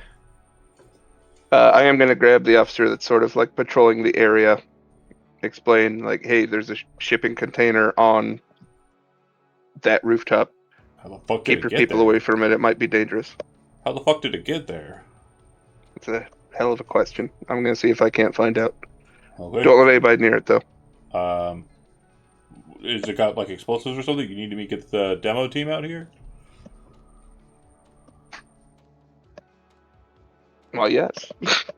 Okay, I'll give them a call. It might be a couple minutes. But yeah, if you've got somebody, I mean, just stay clear of it. And we'll get some guys up there here in a second. We're just going to handle some more business out here, but then we'll make our way up. Ask him to reach out to me. I'll meet him up there, point it out.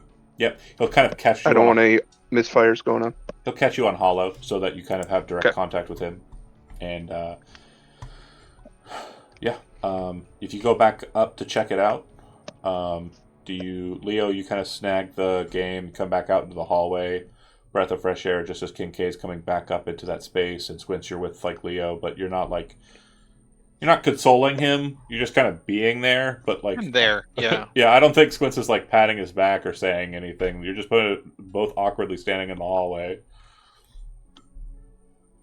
Kincaid, do you need help with anything? Got a demo team coming up to the rooftop. There's a building north of us. Found a claymore set up in front of a shipping container. I don't know that it's necessarily related, but it's close enough that I don't want to leave it unchecked. Need anything from me? If you want to get out of here, you're more than welcome. I'm not going to keep you. I could get back to work. You're absolutely welcome to come check out the shipping container if you want to. Disabling No. mines is super easy for a netrunner, by the way. Perfect. I don't know if you've seen the in video game. You can just kind of connect to them and like fuck their systems up. Fair. So Well, if you I guys- figured try that.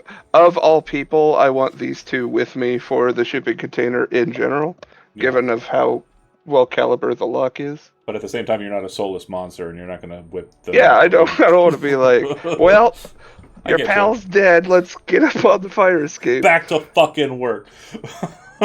So if you guys head up that way, the shipping container, as mentioned, kind of stark, kind of dark olive green, and then you come up to the mine.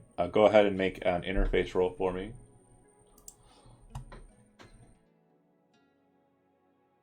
Yes.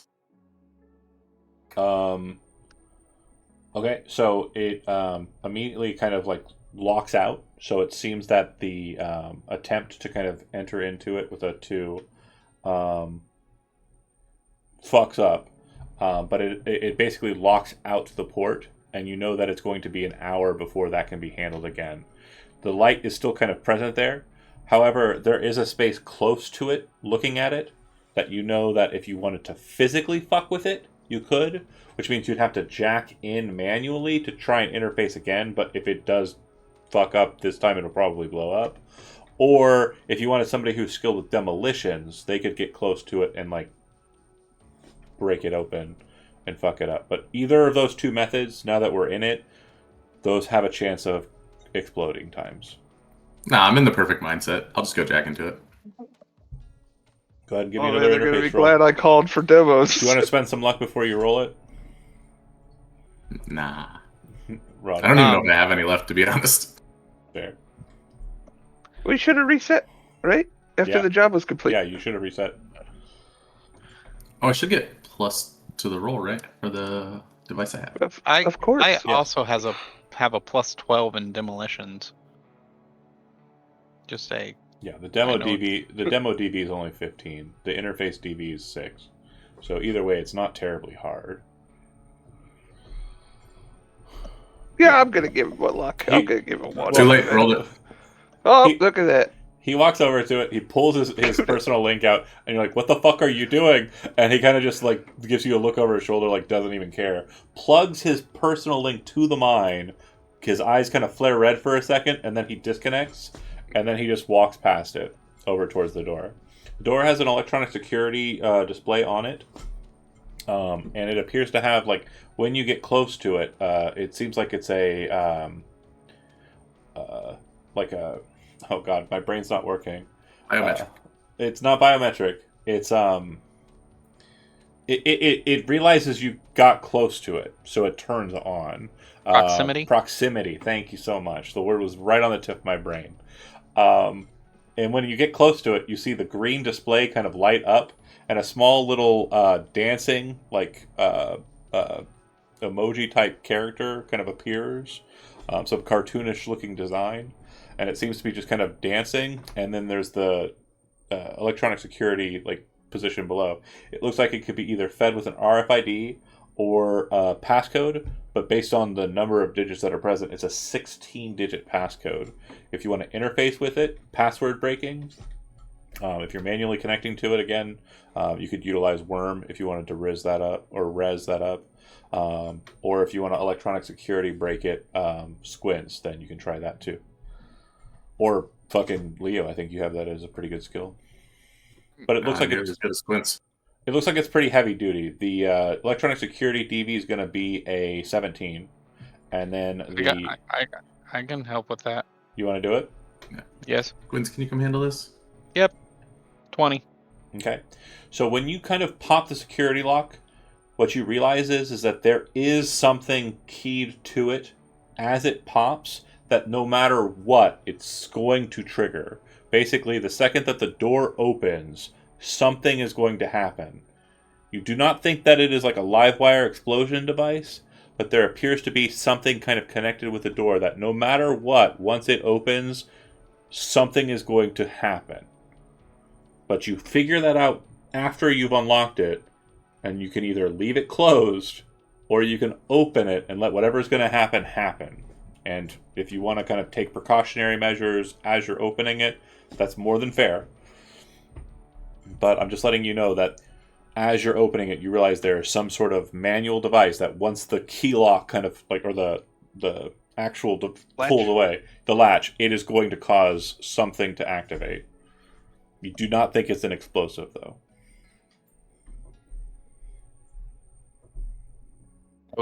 I would let the group know, and I said, do you guys want me to go ahead and open this? Because something's happening.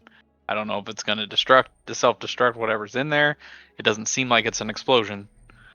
But whether it starts a timer or something. As you're talking, I'll move off to the side. As you're talking, you hear a, "Go the fuck away!" from inside of the canister. I'm drawing my pistol. I would open it now. Get the fuck out of here! Get the fuck out of here! What? Just get the fuck out of here! NCPD, who am I talking to? I don't give a shit who you are. Get the fuck out of here! This door's opening in 3 seconds. Who am I talking to? Yeah, have fun with that, bro. And as that's being said, Leo, you're kind of like paying attention to the situation. You see that the lockout that was on the mine, you can see that a net architecture has basically formulated inside of the space and is now kind of reaching out towards you and your crew. And it seems that there's a net runner inside of the box. Okay, the voice was coming from inside. I want to connect to it. Okay, so he connects to you just as you're trying to connect to him. And you'd also notice with the virtuality that he's already connected to Leo and to Kincaid. Let me squints. Squints, sorry. Squints and Kincaid. You're both young. Connected to all of us. He's connected to all of you. There we go. That's even Grip easier is to in the say. car. Yeah, Grip is in the car. He didn't want to be around police that are not Kincaid. We've got a runner, and I just smile. Do you open the door? I'm gonna get between Squints and the door, and I'm gonna throw it open. Okay. I need you to make an evasion roll. Sick.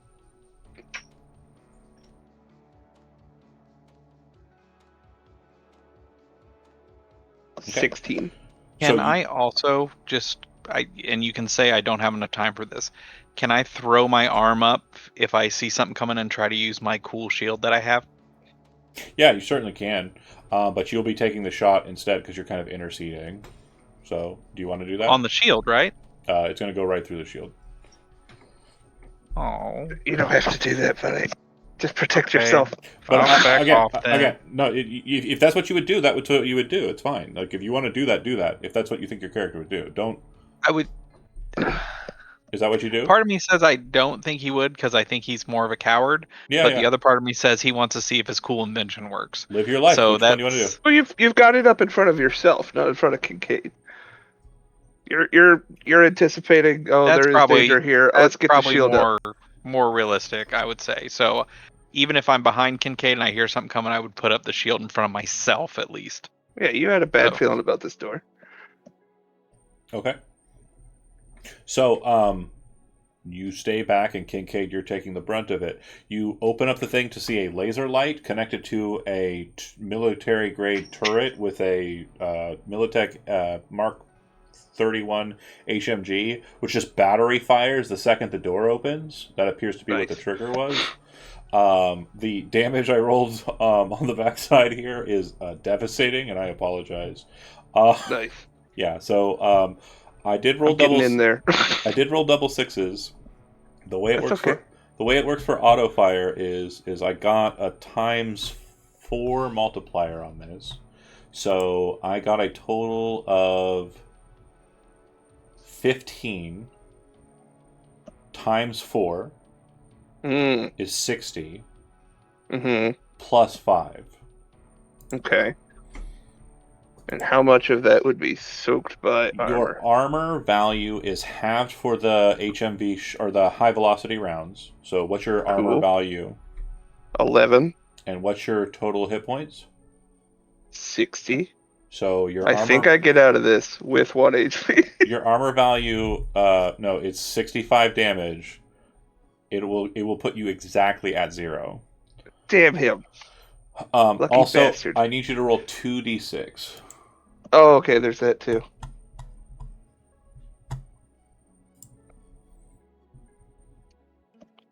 Okay. I'm a good detective. Again, he warned you about that, but hold on a second here. Wrong one. Sorry, hold on a second here. I have a lot of Cyberpunk books, and I should have named them very differently. They're all very similarly named.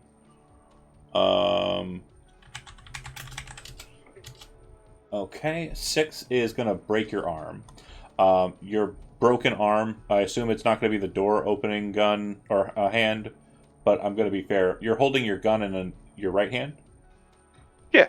Roll d6. 1, 2, 3 will be the door opening hand, the left hand, and 4, 5, 6 will be your gun hand. Left hand. Okay, so basically, as you open the door, you see him kind of raise his shield up, and you kind of put your own arm up, and it kind of snaps right into like the funny bone. You can feel like these two bones kind of shatter, and you kind of back off as you take the damage. It just bulldozes through your armor and drops you. You're not dead. You are dying. Because you are at exactly 0, the body there's no penalty on your base death save. However, you're going to be making a death save for each round after this. You'll be able to act as normal, but if you do not want to die, someone needs to perform a first aid or paramedic check to stop you from dying. Stabilizing is the name of the game here. The DV, you are currently mortally wounded, so the DV to stabilize you will be a DV 15. It'll be tech plus first aid or paramedic plus 1d10 to stabilize you. And again, you cannot do it yourself. That's fair. Oh, sorry. No, you can do it to yourself. I'm at 0. I can't do anything. Yeah, can I? you can act normal. You can fight No until shit. you can fight until you die, but each round at the end of your turn, you're going to make a death save. A death save is a roll of a d10, and if that d10 is less than your body, you die. Or sorry, is greater than your body, you die. However, each turn there will be a penalty that hits on it until you die or get stabilized. And then each additional hit will increase your base death save penalty by 1. There are injuries that increase your base death save penalty. So, what's your body right now?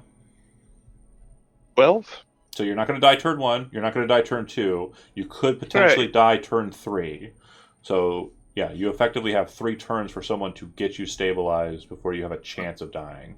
But yeah, you can Also, the moment he stabilizes, doesn't he pass out? He passes out the second he stabilizes. Yeah, that's right. Yeah, I don't need to stabilize right away. I gotta be amped and ready for this. So it battery. I gotta wail on some nerd. It battery fires into you. So on an initiative track, we're just going to say the fucking nerd goes, and his turret goes at the same time, and then your crew goes. However, the way that we played this out, I just want to make sure it's clear. Your action was open the door, which is done. Your action, Squints, was pop up shield and kind of ready it. And Leo, your action was we're in cyberspace with me and you. Your action was enter into my net architecture. I need you to. No. Oh, right. We're just fucking. Yeah. Roll an interface roll for me. Do I have the +1 or no? You are not currently breaching. This is just to determine whether you're alerting him to your presence or not. This is effectively your stealth roll. Okay. You know, the one you have to make when you enter into a space. Okay. So he does. You would note that he does know you're there, and he is not being quiet about his position. So you're very clearly aware that he is aware of your presence as you see his avatar in the architecture kind of move towards you. And his avatar in this space is a massive lamp, like kind of glowing with like this kind of evil fire, and inside there's like a skull head inside. Some sort of lamplighter. Some sort of lamplighter. Ooh. Does he have any self-eyes? So you are in his net architecture. He's currently not operating out of a neuroport. He is jacked in. So when you kind of note him, he is fully in space. You can quick hack him, but to do so, you have to move down levels, and you are currently at a top level of a 3-level net architecture. Okay.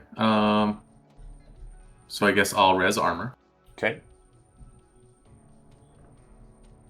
And go ahead and attempt to move down. Okay.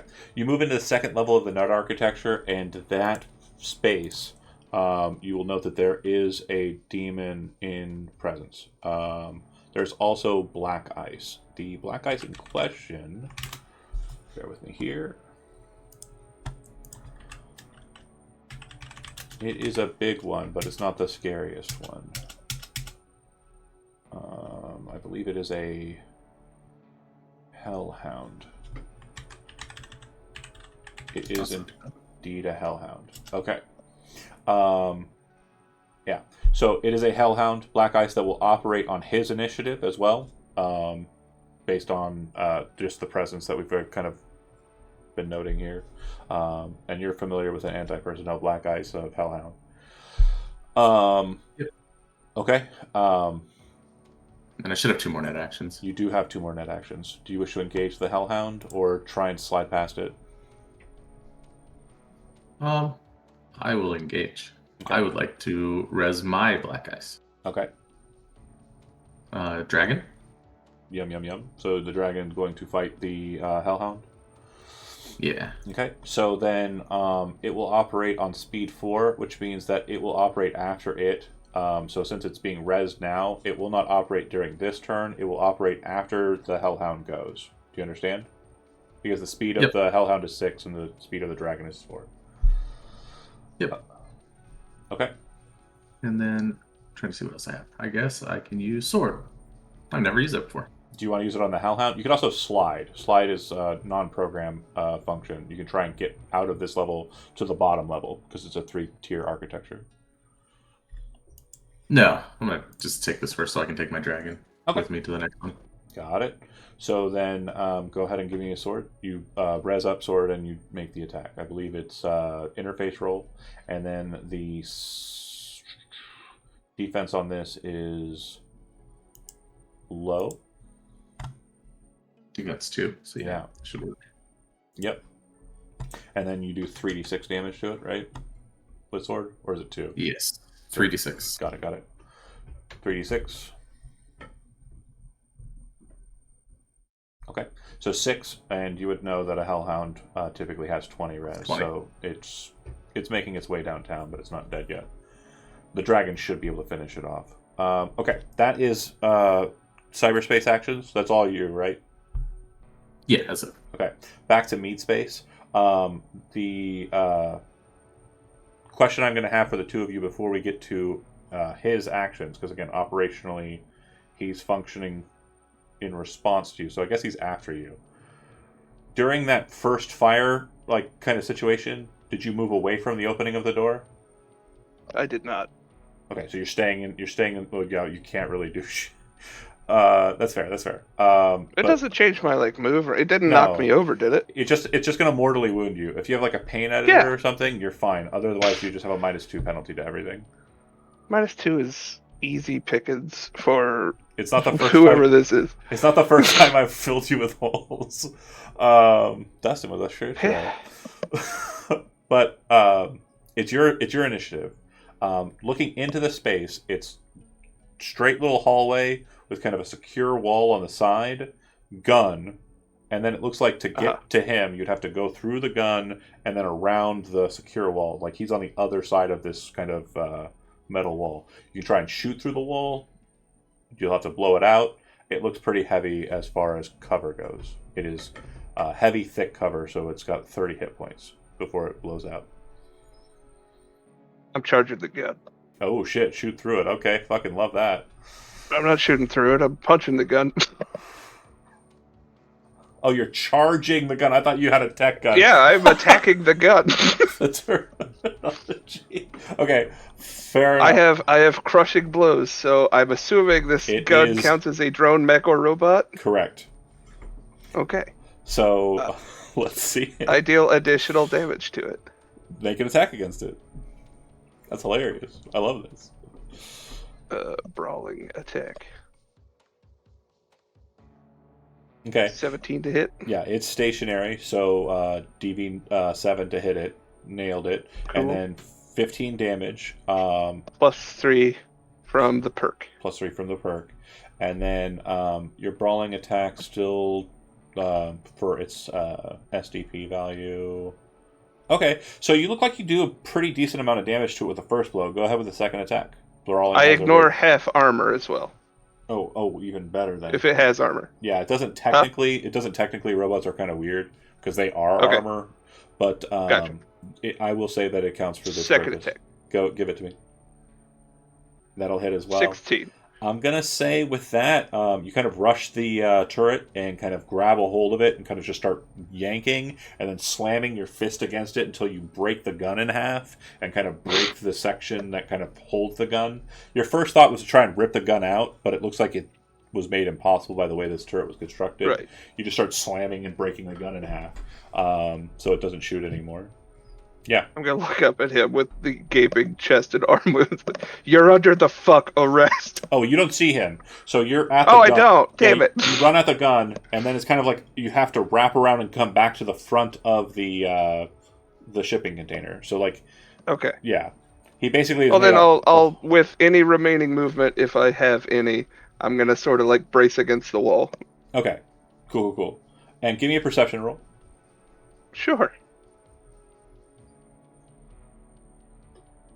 I still yell that he's under arrest. For sure. I don't have to see him. Okay. 29. It's not about him. You see another red light, and you would note that there is another mine kind of in place around the wrap. So if you were to just rush around and come around towards him, it would detonate another. It looks like a smaller. It would have been pretty funny. Field claymore mine, but yeah. So death save.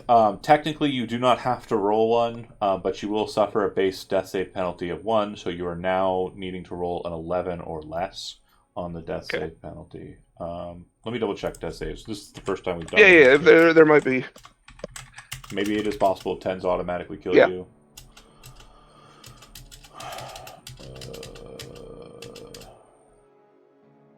So death save is equal to your body statistic.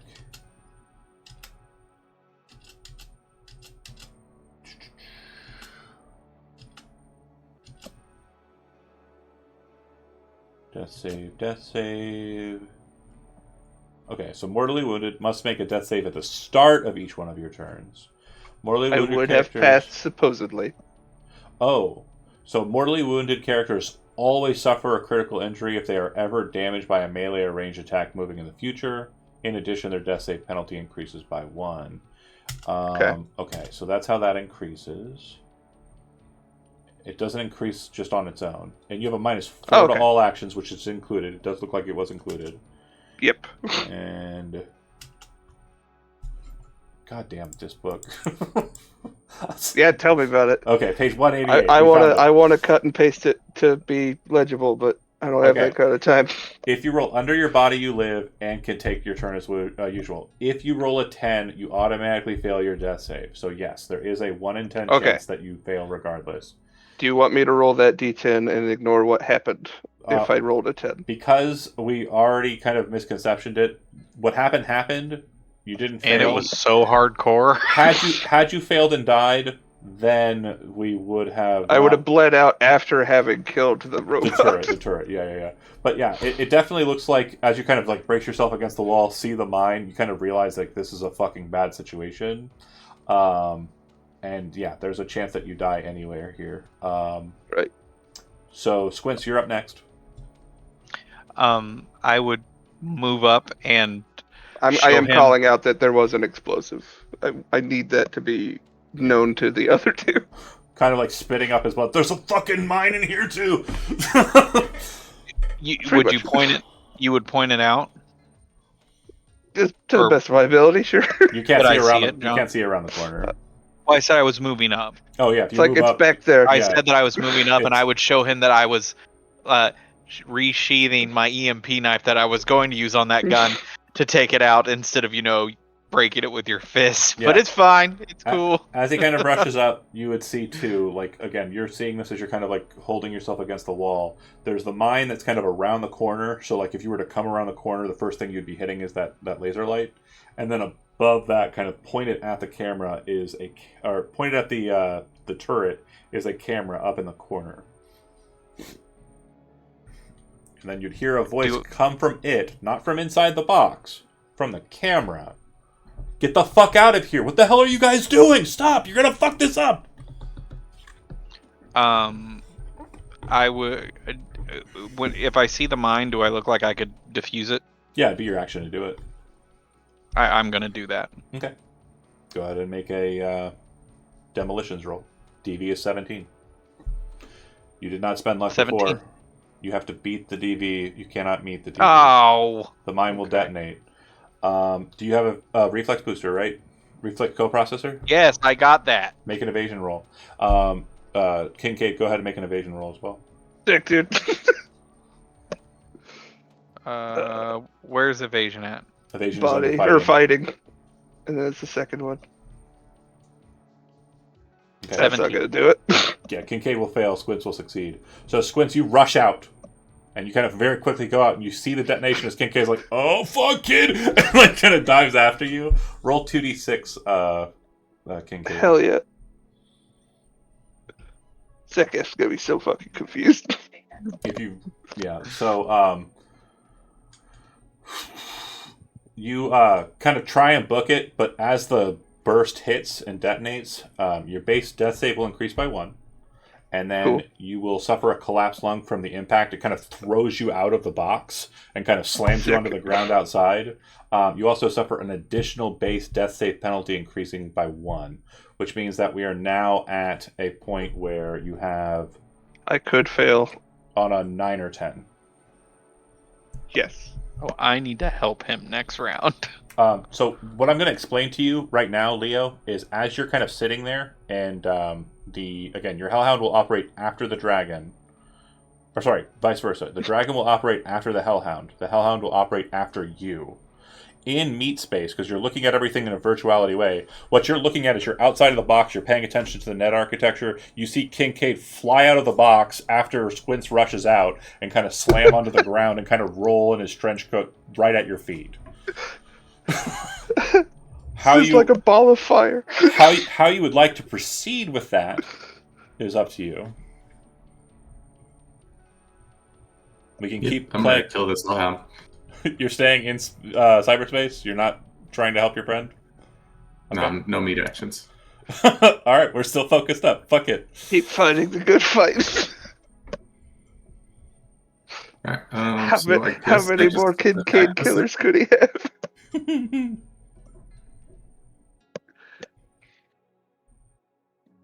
Okay. So what are we doing? Oh, sword. Okay. That'll work. Defense 2. Okay. So we are down quite a bit on it. It will then operate... you have 2 more actions. Do you have a second? Do you have a second? Yeah, that's true. Do you have Do you have multiple instances of sword or just the one?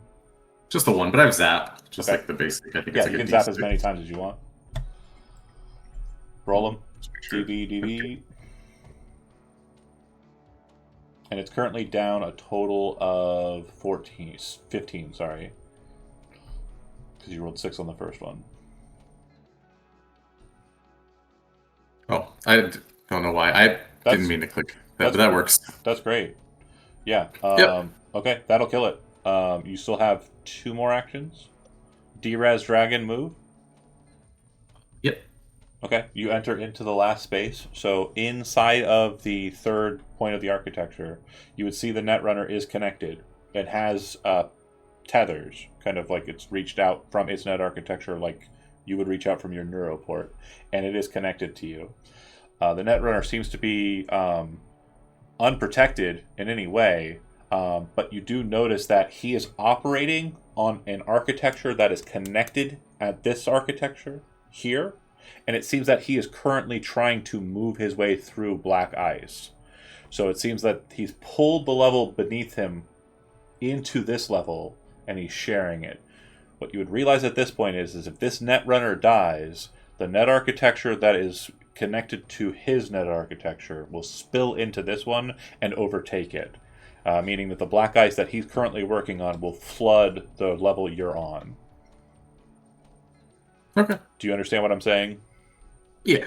Okay. Kill it. Got it. You're fully functional and able to do that, but you'd see that he is very focused and working on that, and he hasn't even noticed you've entered into his lair yet. And you still have... That was it for me. You have 1 more action. No, moving down should be the last derez and slide. Got it. Great. It'll go to the Hellhound's dead. It'll go to the Dragon was derezed. The Netrunner. He will take into account that the link has moved into his space. He'll kind of look back at you and say, "This isn't the greatest time. What the fuck are you doing here? Who are you?" In net space, like his avatar speaking to you. Do you want me to respond right now? Wasn't my turn. Yeah. Wait. Again, we're communicating verbally, and in cyberspace, it's like temporally different. We're kind of moving at a slower speed. So if you want to reply, you can. I don't reply. Okay. Moving on to you guys at the top. So Kincaid, you went first. The first go around, so I'm going to maintain that as our tradition. Cool. Is luck permissible in a death save or no? I don't believe so. I don't recall. Let me check. Luck. I don't think it is. I'm just curious. I'll go ahead and roll. I'm going to say I want to spend 2 luck. Okay. If it is permissible, take it away. If it's not, ignore it. Yeah. And if you roll a 10, it doesn't matter, probably. Right. Oh, there it is. Oh, he's gone. It was 10. Luck. Again, I just want to check and make sure if there's an avenue. I mean, here. this is if you roll a 10, automatic failure. Yeah. I don't know if luck would apply to that. Yeah, I think I died.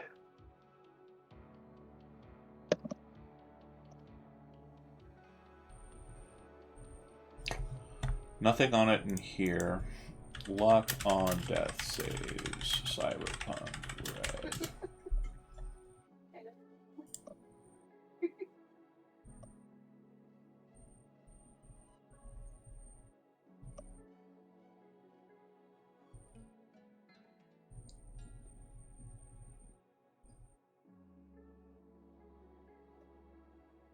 Okay, rules is written. There is nothing about it. It is a house rule that some people allow it, but that is not something we've discussed before. So, yeah, Kincaid died? Kincaid is dead. Huh. I've tried to stress that it was a 1 in 10 chance, you guys. I didn't do anything. Not you. I'm not complaining. Okay. I just want to make sure that's clear. Okay. Squints, you barreled out. You watch him kind of spiral to the ground. Again,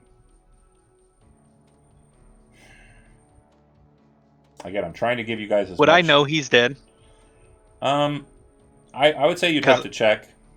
I would say the first thing he would do would try to do first aid on him. I know it's not going to do anything, but for the thing of, like I said, I was going to try to heal him. So I think I have an ad hoc way to make this happen. I'm not going to try and spare you from death. Obviously, I'm going to try and make Yeah, it. no. Because again, the way we did initiative was kind of hodgepodgey, anyways, and there was kind of a switch back and forth in the first two instances. So I just want to make sure that I feel as good about this kill as possible. So I'm going to give as much of a leeway here as I can. I am going to set a DV, and the DV is going to be extremely high. The DV in question, do you have paramedic trained or only first aid? I have a 9 on paramedic and I have an 11 on first aid. You have Okay. actual training. You have like points in it. No. Yes, on first aid. For tech, tech has training on a shit ton of stuff. So again, with Maker, I'm going to allow paramedic to be fine. The DV in question is going to be 17. Why would I want to do paramedic if I could do because first the aid? DV on paramedic is going to be lower. First aid is always a higher DV. Okay.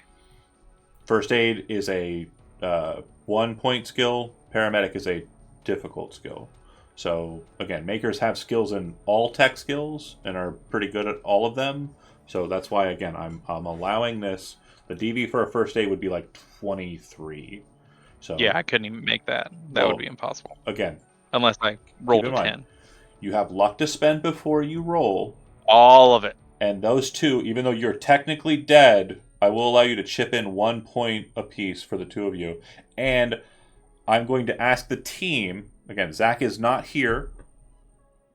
Mm-hmm. The other Zach is not here. If you all agree that Zach would spend his luck, I will have him spend 1 point of luck for this matter. But that is it. This is the best chance I'm giving you. Yeah, I would spend all my luck then. Okay. Did luck refresh last time or no? You should have refreshed right after the gig, yeah. Okay. Well, because I remember I used it for like random shit, like in the last gig.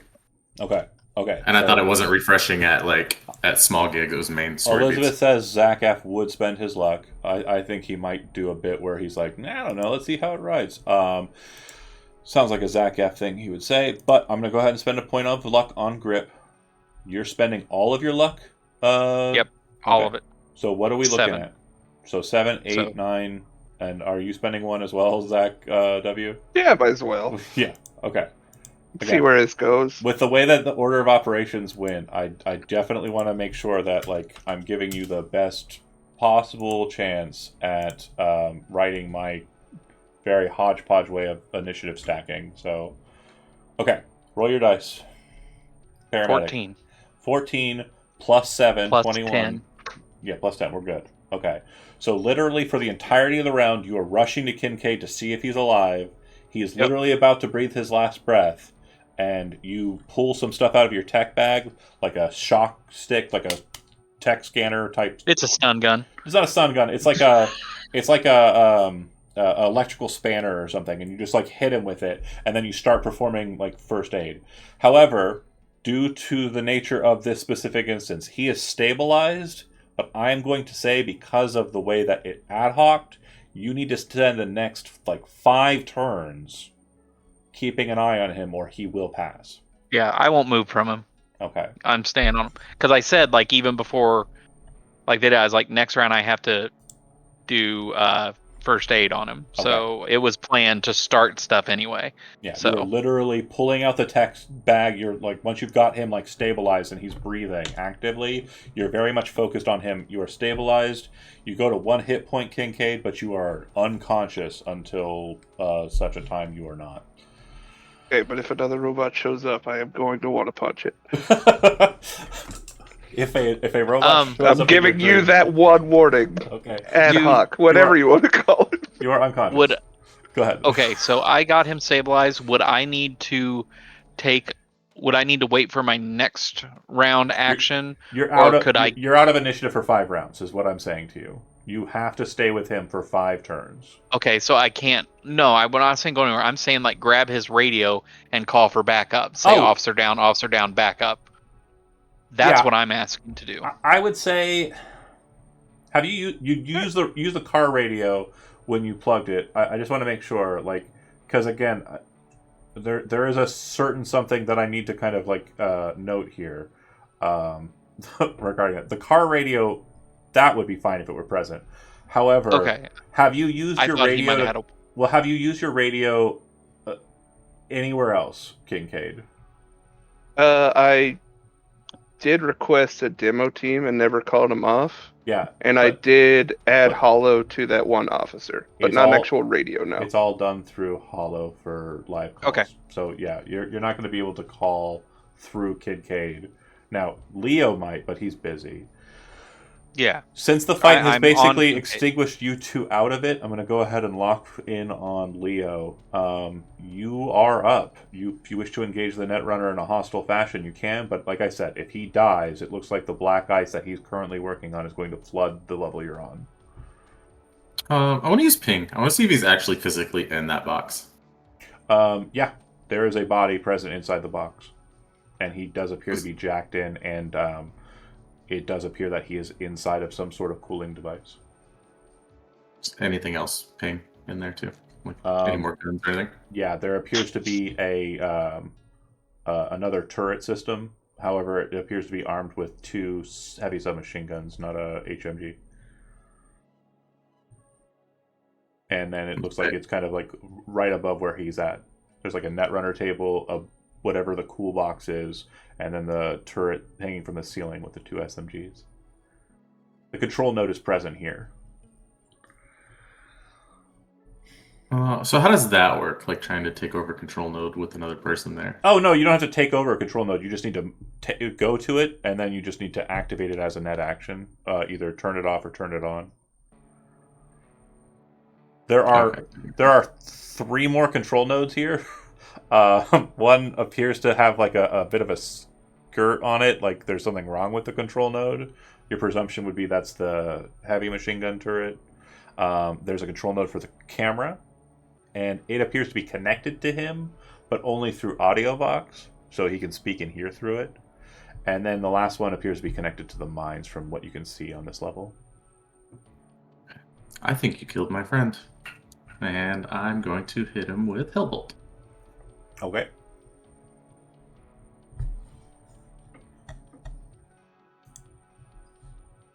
I think it's supposed to get +2.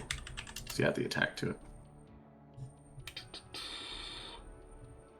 Yeah, I just need to determine what he rolls or his defense is.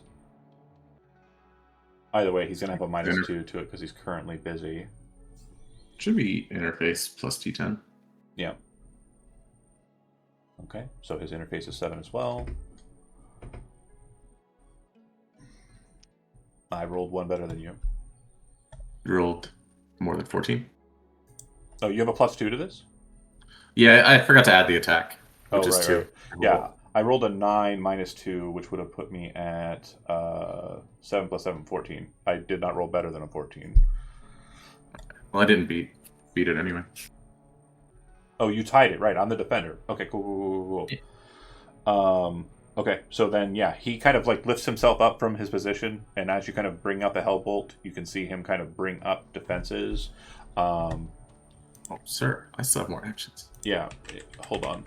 I believe he has, you would notice too that he has armor resed.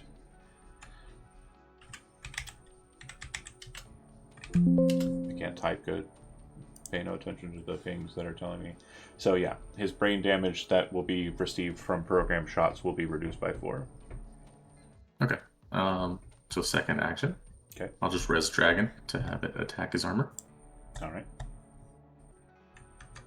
And the armor has 0 defense, so that'll work.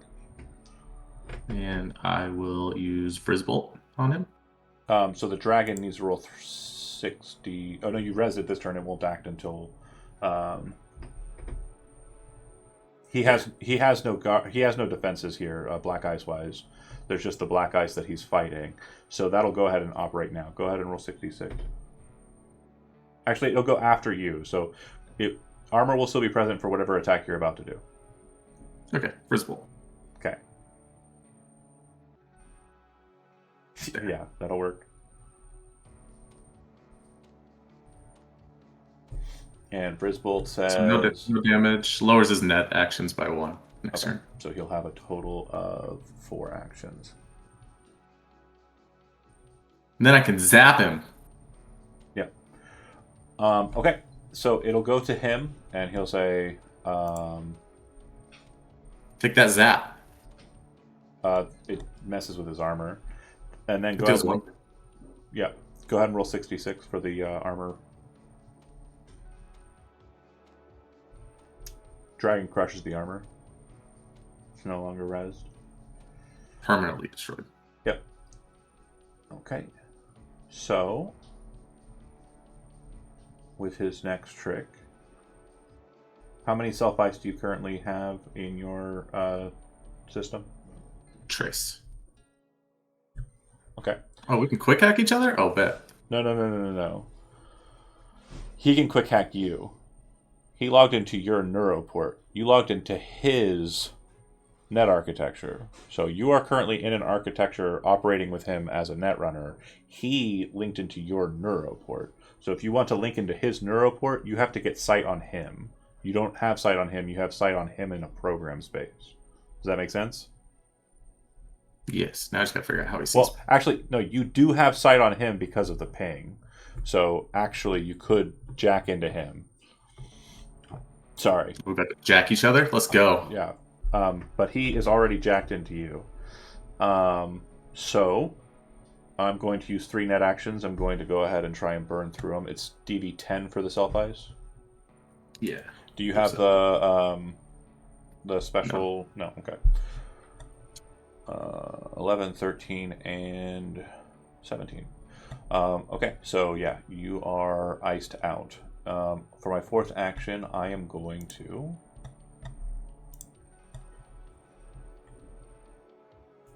because you like doing it to me, system reset. TV on system reset is 12, and I got a 16, so I think I blocked you out. You're unconscious? Yep. Okay. Yep. All That right. never works for me. So, Leo, you ground out. Like, everything kind of goes red, unconscious. Kincaid, your eyes are kind of like this murky state of kind of like blood and tears as your body has been kind of like shot with bullets and then ripped apart with explosions. You can hardly breathe, but like he kind of pierces your chest and kind of lets the air out a bit, helping the collapsed lung kind of like uncompress. And he's like focused on kind of like, maintaining you.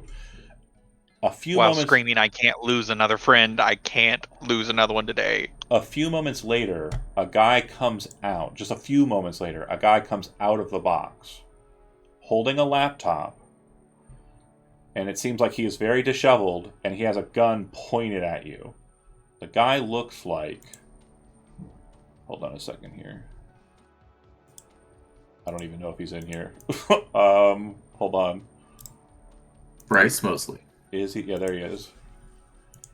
He's a youngish guy, kind of wearing like a bodyweight suit underneath a sweater with a backpack over his shoulder. Hey, I just remembered something important. Go ahead. But it's okay. What is it? You only had 3 net actions last turn. No. because I had of 4. I have an Crucible. additional one while inside of the net architecture. Cyberware you can get. Anyway, gun pointed at you, and then he moves the gun to point it at Kincaid, and you're saying, "I can't lose a friend today. I can't lose a friend today." And he said, "I didn't want any of this to happen." Another Yeah, he says to you, another friend. "I didn't want any of this to happen. How the fuck did you find my box? I don't give a shit." He looks over the way, and you can kind of see that there's some cops coming up that way, and he very quickly kind of looks at you and says, "Don't fucking follow me," and then runs off and seems to kind of bolt a different direction down some other kind of shadowy alleyway towards other building rooftops. I wouldn't care about him at all. Okay. Yeah, by the time the cops do make it to you, you have Kincaid, like, fully stabilized. There's no longer any turns required. They come up, they've got Saratogas, they've got, Lexingtons, they're kind of pointing all over the place, and they're like, "Hey, kid, is he good?" Barely. We need to still get. He's stabilized, but he needs attention. "We got trauma on the way." And you'd see somebody radioing it in.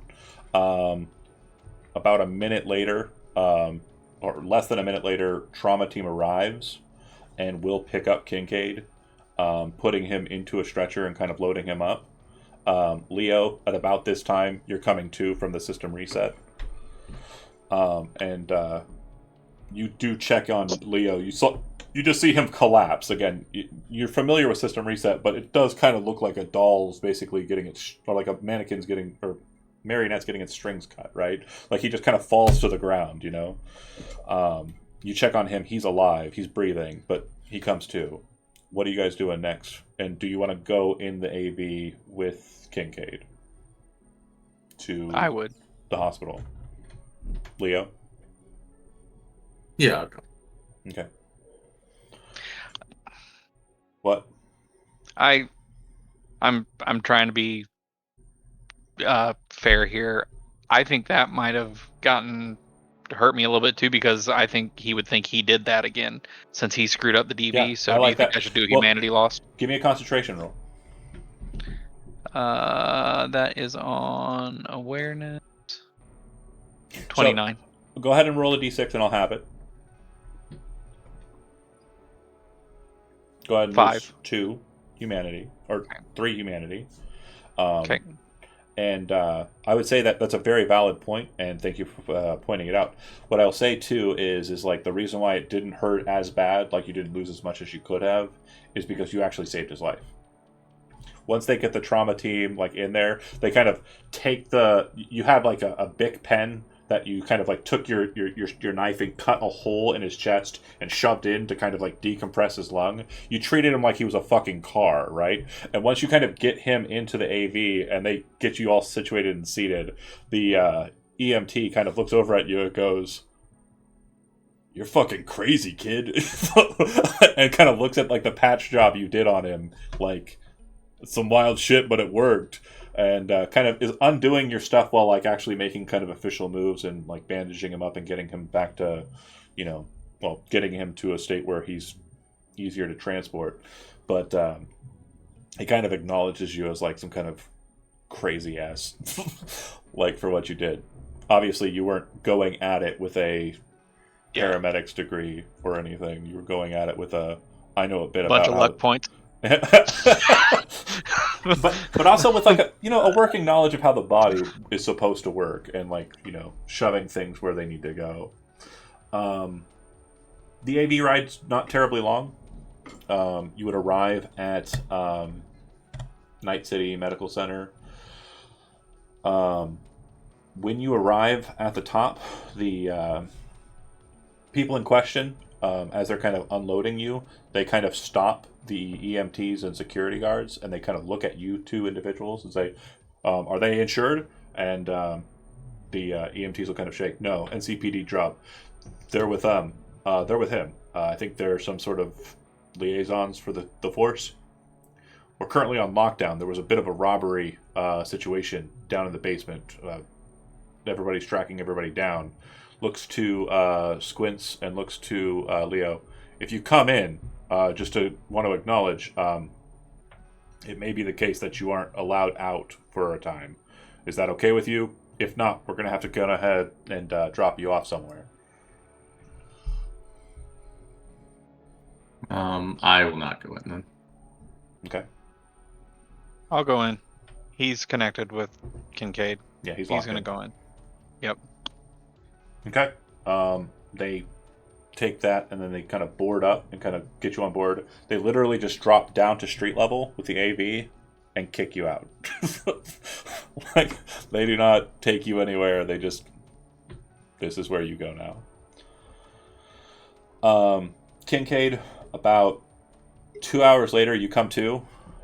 Breathing is a bit difficult for you, but it does seem that they have repaired your collapsed lung in its entirety. They have also repaired other damage that was kind of present on you.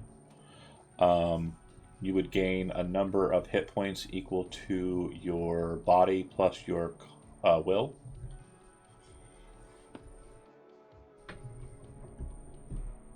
And you'd be kind of laying in a medical bed, like, pretty decently fucked up, but it looks like, well on the mend. Squints is sitting in the chair near you. Before we get to that conversation, just kind of setting the scene for that, Leo, you're dropped off well before all of that took place. Where are you going right after you're dropped off? There's an end cart station in the medical center. You can pick up a cab here. There's also buses that run through. Plenty of different ways to go through. I'll just catch a bus back to H3. Okay. Costs you 5 eddies, and yeah, you're able to make it back in, from Watson. It's probably going to take about an hour or so. So by the time that Kincaid is back up and on the mend, you'll probably get a text from Squints saying he's okay, right? Is that fair to say, Chody? You'd let Leo know? Okay. Yeah. And Grip gets one of those texts too, and he probably replies, okay, or all right. I got his car. Dude. I've got his car. Where does he want his car? Leo, where you just going back home? Yeah, Leo's pissed. It's been one of those days. Okay. So you'd get there, and she's still there, Asta, and she's been kind of just hanging out. She's looks at you in your state, and she's like, "Bad run of it." Gort's gone. Her jaw kind of drops, and she just kind of stares at you. What the fuck happened? And you kind of relay the day to her. She's very kind of consoling and tries to kind of help you and assuage your pain here. Roll a d6.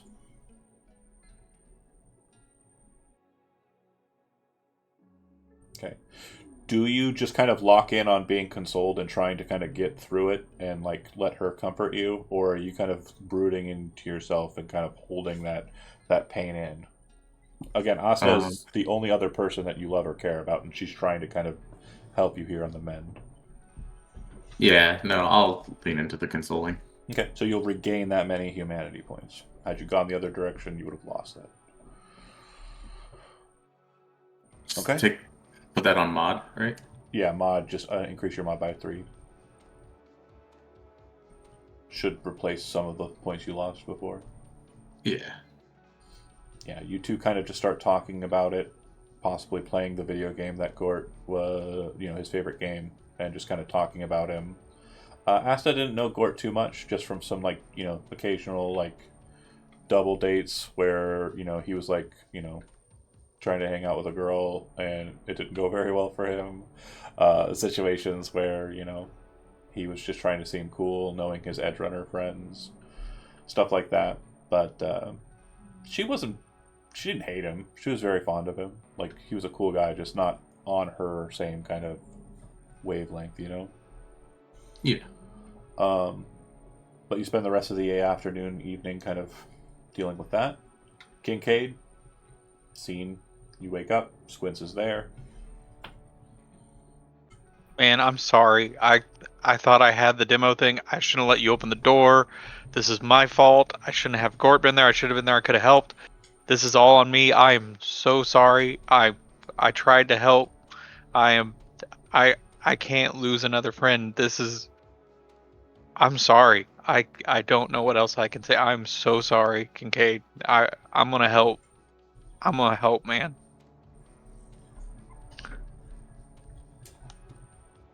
I can't hear anything. That's because mine was muted. I moved my mic. 'Cause I'm sorry. I was like, I can't hear what you're saying, Kincaid. You are not talking. That's good. That's good role playing. His lung was jacked up. Doctor! Yeah, his lung was jacked up. That's just good role playing right there, is what that is. You okay?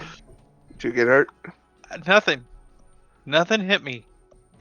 Everything, you were in front of me, and that I should have put my arm up in front of you. I had a shield for it. It would have stopped it. You wouldn't have got us hurt. I feel horrible. It was a bad choice on me. I made this to protect, and I didn't use it. I was selfish, and I used it on myself. Quinn, calm down. I brought you up there. You and Leo, you weren't in sorts. I should have let Demo handle it.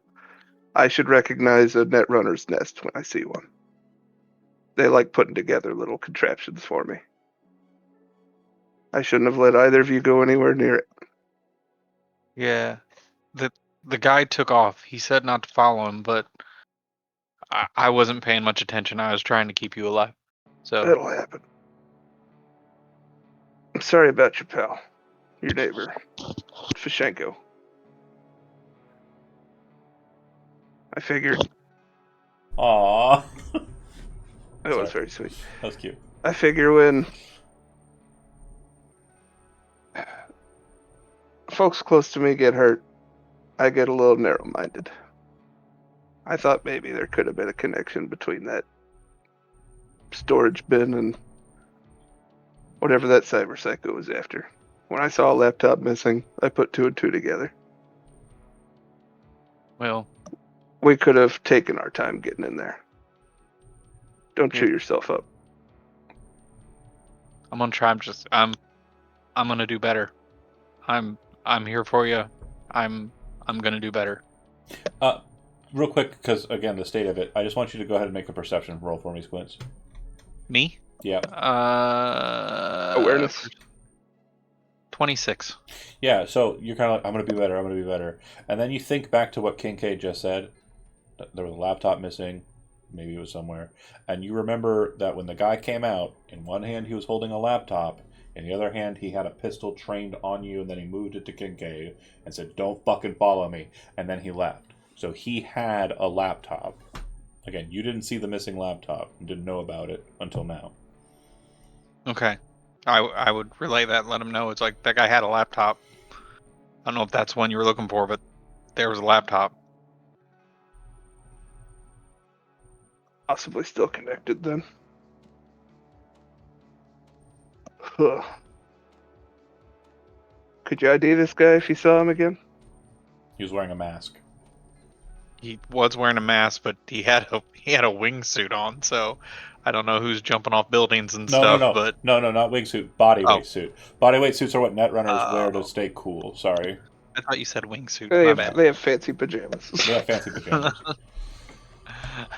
Okay, so sorry. Okay. Yeah, so he had a mask. So yeah, I'm not sure. I could. He had blonde hair. That's about as best as I got. Yeah, we'll have a word with Leo, see if he got any. Your perception was good enough to know that that was a wig. God dang it. That's funnier to help.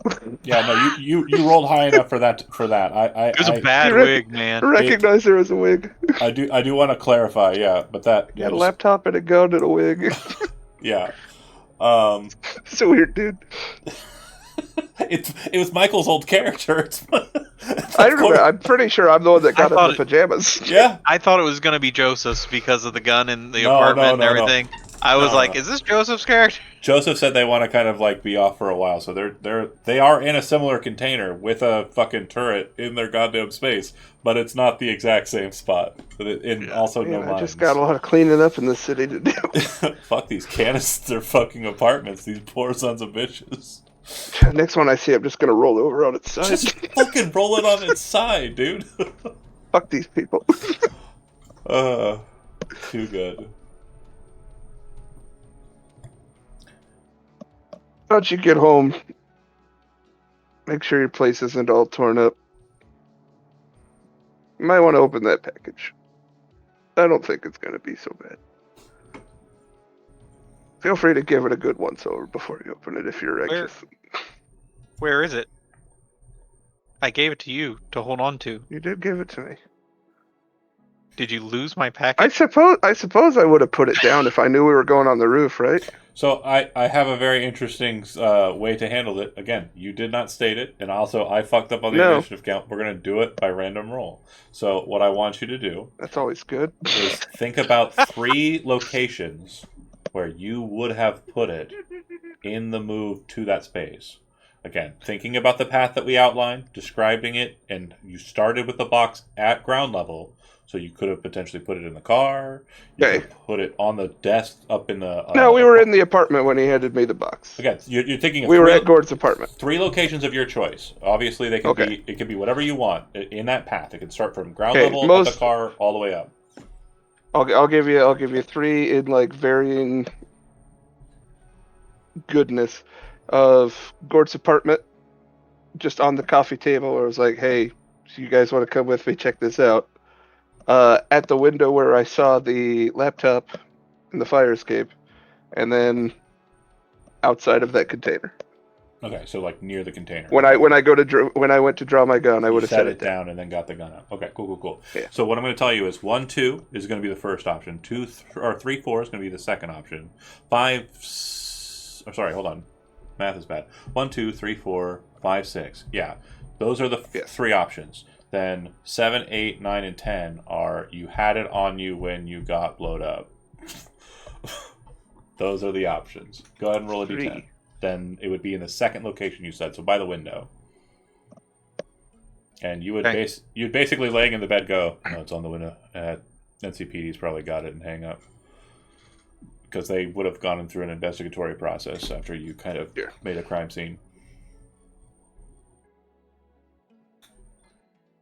I'll see if I can't reach out to somebody to reunite the package with Squids. Yeah, you would realize, like, explain the situation. Right now you're switched off. You do have a bunch of things kind of connected to you that are monitoring, like it's connected to your biomon and your neuroport and the like. So if you want to kind of disconnect, it'll probably call the nurse in, but you can then make calls outbound.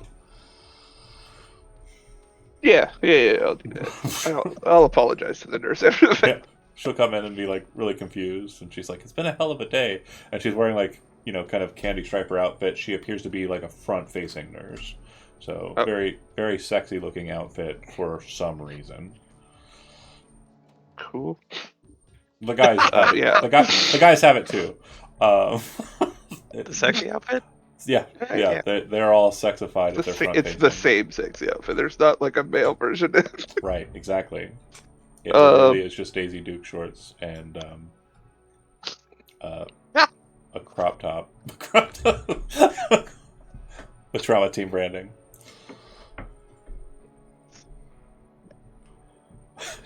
I'll send a message out to Cameron. Let him know I got injured, but I'm okay. Evidence would have been intercepted by PD. If we could get a package for a Quinn Warren sent to this hospital, I'd appreciate it.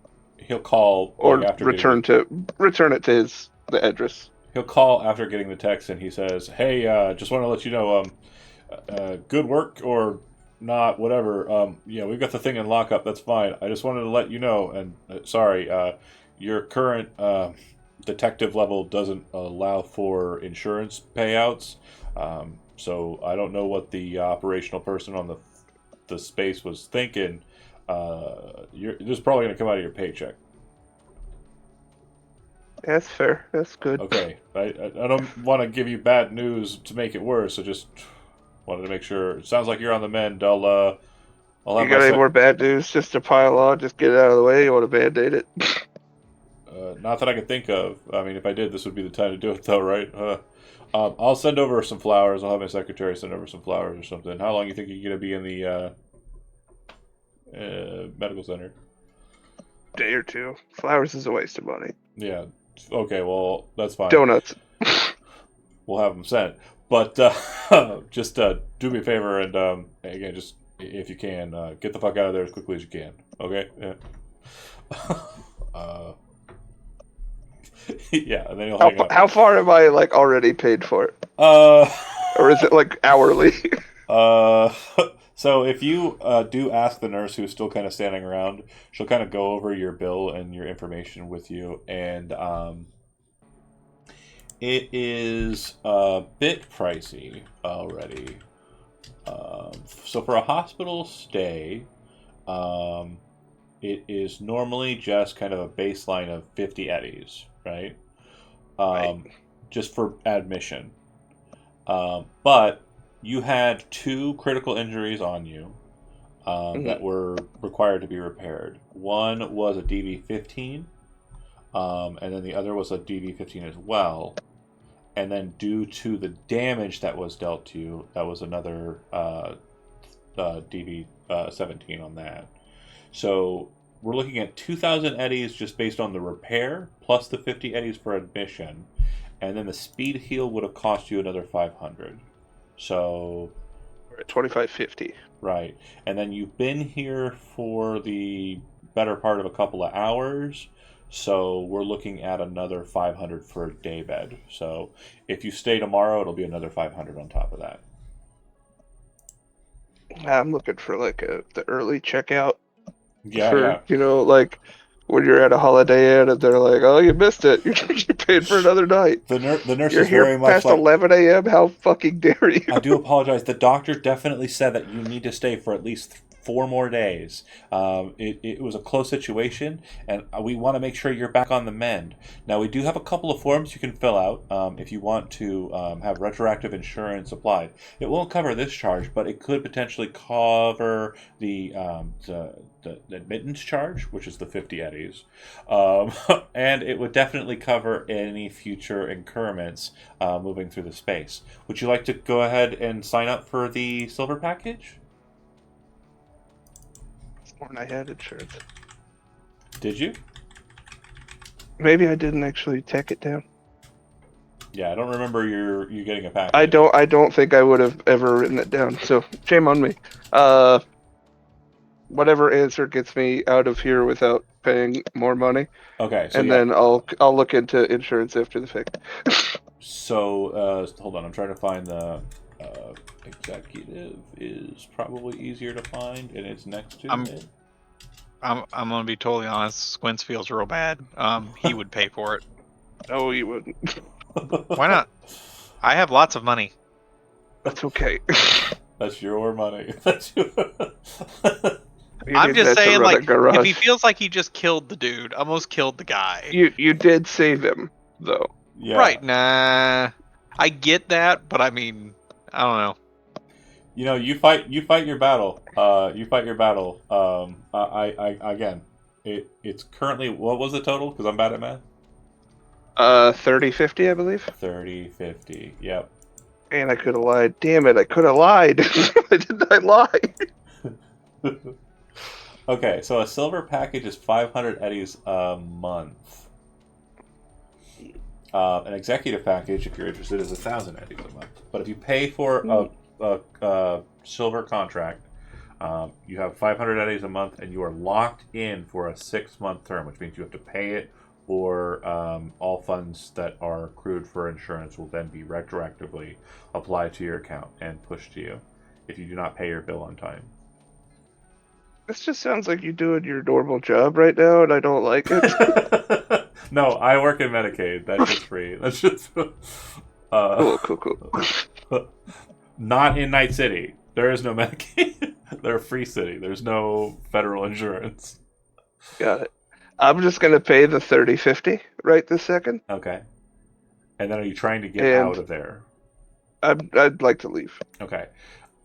There is nothing they can do to stop you, but they are going to try and physically and also verbally and also emotionally stop you. Does any of that matter to you? Not especially. Okay. I'm going to have you make a concentration roll to see if you can get through it without being deterred. Very low DB. Also under awareness. Nailed it. 16. You managed to get through this space without issue. However, are you paying for the silver insurance or not? You're just disregarding. Settling How up much was the silver insurance on top of this? 500 eddies. And that's an additional 100 a month, 500 a month? 500 a month. Every month you'll have to pay it, and it'll be taken out on the 20th since you're buying it on the 20th. Oh, fine. Jesus, leave me alone. Okay. So, you are given a card, the silver insurance card, and at any time as an action, you can split that card in half. The second that you do so, a trauma team AV will arrive at your location in, I think it's 1d6 rounds. It is very quickly. Upon calling trauma team, you roll a d6. The result is how many rounds before the trauma team arrives. They then join at the top of the initiative queue. Trauma team are treated like the lawman's backup, meaning that in addition to all of these benefits, they have a combat number and will operate as such. Their entire job is to take you away. Once you pop the insurance card, for whatever reason, their job is to remove you from where you're at, get you into an AV, and take you to the hospital. Wasn't there a thing where I could designate a different person? Like volunteer another person to be taken instead of me? Yes. You can add Okay, one. that's super worth it then. Yeah, you can add one individual to a silver insurance package. You can add up to 5 individuals on an executive package. Also, Interesting. you are entitled certain services with an insurance package. And also, remember how you had that wait time when you were trying to get surgery to have stuff added to you at the hospital? You don't have to deal with Yeah. that. You cut the line. Good. It's about time. Squints, do they sell you on insurance as well? No. No, they No, don't. they Those pain meds are really kicking in. And yes, I will be wheeled out. My squints. Squints is pushing. I'm so sorry about that, man. I'm so sorry You're about gonna that. hit a door. Oh, so good. The elevator's broken. God damn it. Well, one of them Exactly. did have to Trying to get. dolly me down the steps. One of the elevators did have to get shut down because some people fucked with it in its basement level. But yeah, there are several, so it's operational. You're fine. Okay, so you get out, and end of the day, kind of situation. Like you're taken back home to kind of rest up. Throughout the 21st, I mean, basically, you're just waiting until the job is done. So I'm assuming you're just bed resting and just waiting for news back from Regina, from Delphi, from whoever, right? Yeah. Okay. In the evening, And I'll did I drop a line to Delphi regarding the hang up for Leo? For her job? Oh, yeah, she was working on that. Okay. Sorry, Yep. just making sure that's like in the works as well. Yep. And then Squinch, you're going back to the shop just to make sure that everything is done and you're ready. Going back to the building. You're going back to your apartment? I want to go back and I want to look at that room where the guy was hidden. So, that place is basically going to be taped off. Like, NCPD has basically kind of tagged everything off. You do not have clearance without Kincaid present to pass Okay, the so it's police line. okay. Yeah, it looks like there are people up there. Give me a perception roll. I say you can look for that officer I spoke to. 15. Sufficient. There are only 2 vehicles outside. There's no longer the huge harangue of vehicles. Skyline East has been made available again. People are driving through it just fine. You can barely see the scar marks from where the AV boosters were kind of present there. But the thing that you notice is that the 2 cars that are there, one of them is not NCPD. Big logo on the side. Move around to kind of take a peek at it. Netwatch. Can I It looks use like my the crime scene has been taken over by Netwatch. Do you know who Netwatch is? No, I was going to actually ask. Okay. Can you tell me who Netwatch is? Netwatch is an organization The that police. the in-world cyber police. Correct. They are an entity that exists on its own that basically makes sure that the net, subnet, net architectures, and the like are policed and nothing illegal is happening. The main thing that they kind of focus on is the black wall and its protection, but they also deal with cybercrime and other kind of venues. And it looks like they're Their watching their car's on scene. You do not see any Netwatch operators or like officers. Your presumption is that they are already at the box. Okay. All right, then yeah, I'll go back to the shop if I can't get in without issues. So. Okay. Yeah, so we'll get to what that happens here in a second. Leo, is there anything else other than kind of like relaxing and staying with Asta that you want to engage in the evening time? I just want to do some research on some cyberware. Okay. What are you looking for? Sorry, one second. The thing that gives them an extra action. Yeah, Kang Tao RAM recoup. Anything that also makes like self ice stronger or like the regenerator. Okay. So yeah, the regenerator or self ice regenerator is a military grade piece of cyberware. It's ballpark somewhere in the neighborhood of around 200,000 to get one illegally. The RAM recoup, which is something that we haven't really released yet, is something that you don't exactly have like a direct, like you can't just go pick it up. But you get some intel as to who might be available to kind of get to it. What I'm going to say is the pin is being placed in that.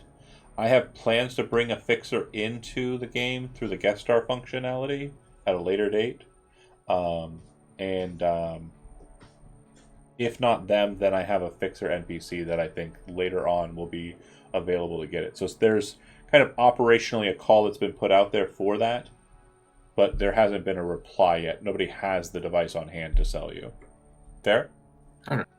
Yep. And then if there's just anything else, because tired of getting one-upped by other netrunners.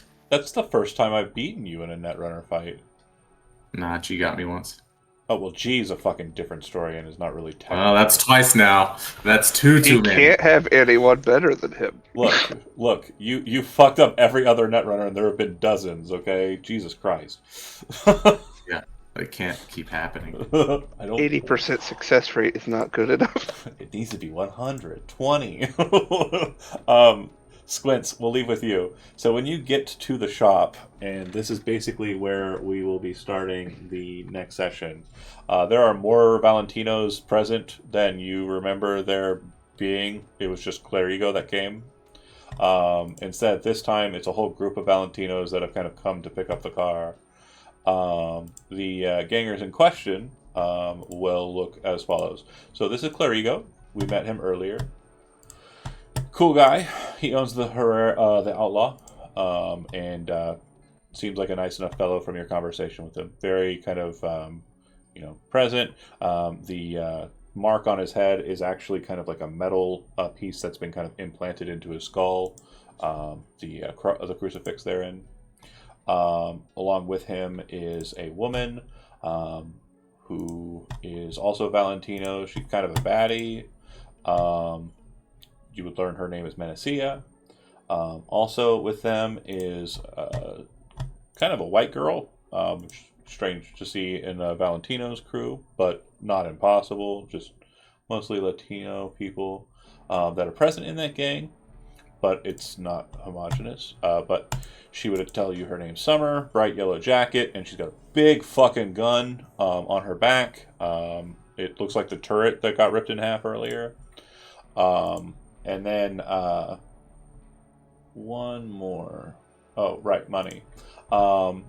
This cool guy who's like outside, and he's in like a gold-plated kind of Valentino car, kind of waiting outside. With him is the character we'll be introducing next week, the first guest star of the crew. And like I said, this is where the game will be picking up. And as that individual gets out, we will see next week as we introduce Gonzo to the crew for the next step in the process, the next gig. And you two will be the first point of contact. You two talking about the cool car. That's where we'll end tonight. Thanks for watching those that did, and we will see you next Sunday. Hopefully Zach F will be back online, and we'll be adding Gonzo from the Dark Skies 2078 pickup games for a short stint with us here. See you then.